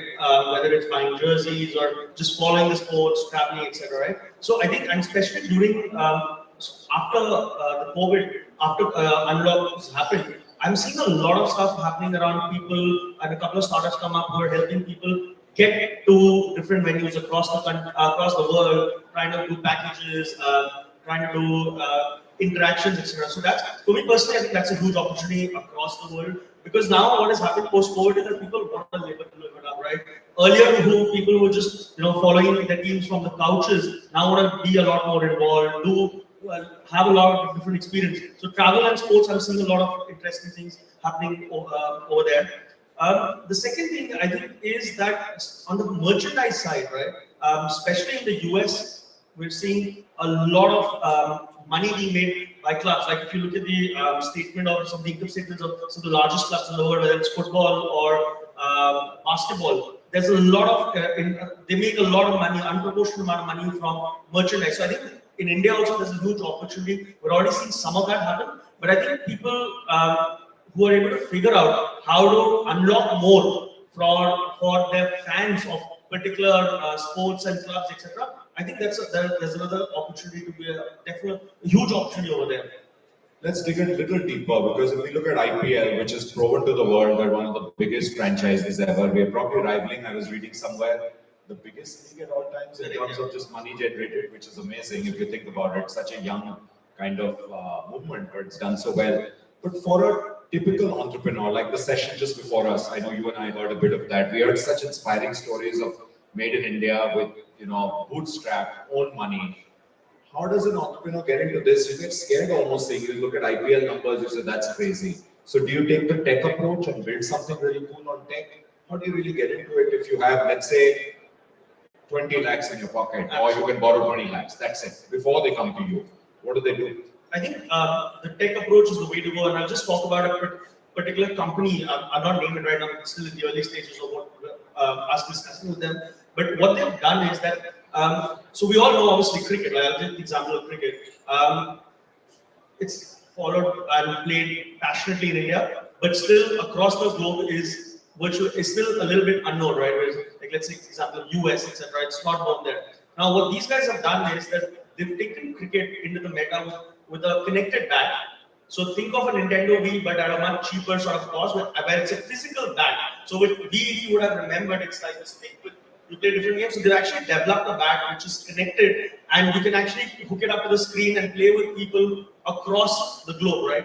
So that's one of the things, and the pricing. So it's technology, but also the price point that they're making it is very affordable at like 3,000 odd rupees, right? Where you can play with virtually anyone across the world. So I'm seeing a lot of these things coming out, which I think which will change the way fans interact with the sport, but also build a global appeal for Indian sports. And that's what is really exciting. Great. I hope the young entrepreneurs. For example, even sport drinks or healthy food, these are all part of sporting. As a sport person, you need all those things as well. And there's like when we do our pizza and everything. So all those come in that as well. There are also business opportunities out there which is connected with sports as well. Right. No, you read my mind actually. I was going to come to you you talked about health, which I think is, it's given, but people don't know what to do, right? In sports, there's a whole industry out there, but there's also a lot of science around nutrition. I was actually going to touch on the other aspect of it, which is the mental health part of it and the well-being part of it. I think we've all seen that when you reach the very top, the kind of level you are playing at, you've played at, and you continue to play at, then that plays a huge role, because everyone at that level is putting in 100%, they're very talented. What makes the difference there that people like, if we just look at what we saw yesterday, and we've seen, Jadeja come back after a long illness, come back even better, whereas a lot of people are not able to come back. So how will that play a role, and how do you think that plays a role, not just for sports people, but we can share with a larger community through that? Absolutely. It plays the main role, as in everything is energy. So what sort of energy you're going to create, you're going to attract that sort of stuff in your life. And it's about having that self-belief and to know how to create that self-belief as well, to achieve things in life. And for sure, life in any situation, whether it can be sports, business, or any other work, life will throw challenges and life will put you on your knees. But how quickly you get up, that's what matters. That's what champions' mindset is. And if you see Jadeja or anyone, those who may come back, they already have that self-belief that they're going to come back and do great. And of course, they back up with their skill level or fitness level. That's another aspect. But mentally, you have to be there. And ups and downs are very, very important in life. That makes your character more strong. You have to go through that. Otherwise, you have to go through that pain, because that little pain makes you think deeper and you come up with new solutions. So I'm sure a lot of people out there will connect with this situation, because most of us have gone through that situation, and then that's how you become wiser as well. And that's why there is no substitute for experience. Fantastic. Shikhar, I was just thinking of this actually. It came to me while you were just saying this, that your role right now as captain of a franchise, especially with the younger players. Some are, very seasoned players. They know what to do broadly. You just tell them, go play your role. But the very young players, there's also a quota of getting someone I know below a certain age. Some locals, you have them in the team, and the debutants. The way you are coaching them and mentoring them and preparing them, and we've all found wonderful guys come out of IPL, which has been, I think, the best part of IPL. Will you be able to give some of that time to the investee companies where you'll be able to also spend one-on-one time with these young entrepreneurs who get invested, hopefully by Daman, or even if in the process, will you be able to carve out time for that? Because I think that will be a big appeal for youngsters. Yes, I'll be doing that. Of course, I'll go for motivational speaking as well. Yeah. And at those events, and yeah, of course, if I'm doing a business or having an interaction one-on-one with a business person, for sure I'll discuss those things. If they ask me, for sure I'll give my advice. Yeah, and yeah, like for me as well, I learned so many things from my team or my friends, those who are into business, and I enjoy learning new things from them. So yeah, if I have to pass on my knowledge to them, of course I would love to do that. That's awesome. Can I indulge you a little bit more on that point? Who are some of those peers or people you look up to in the world of either in venture, finance, or business? Who are the guys? I mean, let's start with cricket. So, who are the cricketers that you admire, contemporary and past? There's so many. I love watching A.B. de Villiers, Brian Lara, Sachin Paji, UV Paji. They all are great players, all of the different players as well. So they were quite, I used to look up to them. And non-cricketing sports people? Non-cricketing, my mama from my family, grown up in front of him, and I've learned so many trades when my father saw, and all other different businessmen, all from different fields, like from Bollywood as well. So many people out there. Okay, that's great, because it's interesting to know what you are looking at as well. And what are these lessons? This is still for Shikhar. I'll come back to you. What are these, let's say, top 2 or 3 lessons from cricket field to the field of sports entrepreneurship, business? What are those few lessons which we should keep in mind? The lesson, first thing is to have a great team. But I've entered into this new field I know that just by my brand or by my face, it's not going to work. I need to have a good team, and the leader is as strong as the team. So that's the first step. And secondly, having a great vision, having that ability to turn your dreams into reality, learning that art, how to do that. That is very, very important. All the young entrepreneurs sitting over there, you should dream big, use a lot of law of attraction to achieve things, let things come to you. So that's all art which I've used in my cricket career for years, and I've done so many of my dreams into reality. And I know that I will do that in business world or any working world. I'll go and just do it. That's awesome. That's very, very inspirational. Thank you. That's really nice. Ankit, coming to you. So from a timing point of view, we think India is ready, right? We think India is ready for everything. So I don't know if you heard Mr. Kant in the morning, but obviously the next decade or next 2 decades, maybe India is to lose, right? We have everything. We have the demographics. You've been doing Dine for a long time. I've seen you from when you started, and you built a really good company out there. But why now? Is sports, you think we could have done this a few years ago, or do you think we're already late and we should be getting into this full on? So, if I look at a 15, 20-year time horizon, I think we're a bit late. But COVID, I think, has reset the clock on a lot of things, right? And I think now, coming out the gates, I think we're seeing some great stuff happening on ground. Not just in the sports field as well, like I said, right? IPL, the rights are at par with any other sort of, sports out there. We're seeing companies like Dream11, etc., becoming big. So I think now the time is right for a disruption to happen, in this entire sports tech space, which if you think about it, has not happened till now. And so that is definitely going to be the driving force over the next, few years. And again, it's not just what I said about like just let's say like Supreme level and all. It's also about a lot of stuff. What Shikhar also mentioned, like people are now focusing a lot more on their well-being, nutrition, performance. So all of these things, I think, are going to play a very important role in us coming out of the gates. The other important point also is that demographically, right, the young people are now in an age group where they're able to go and win tournaments at a global level. Badminton being a prime example, right? The talent that we've seen over the last 6-7 years has been phenomenal, right? And this is something which was not happening earlier. We know Olympics, India has done well. So I think the next decade, from a sports perspective, is probably going to be, we're going to see India do wonderful things.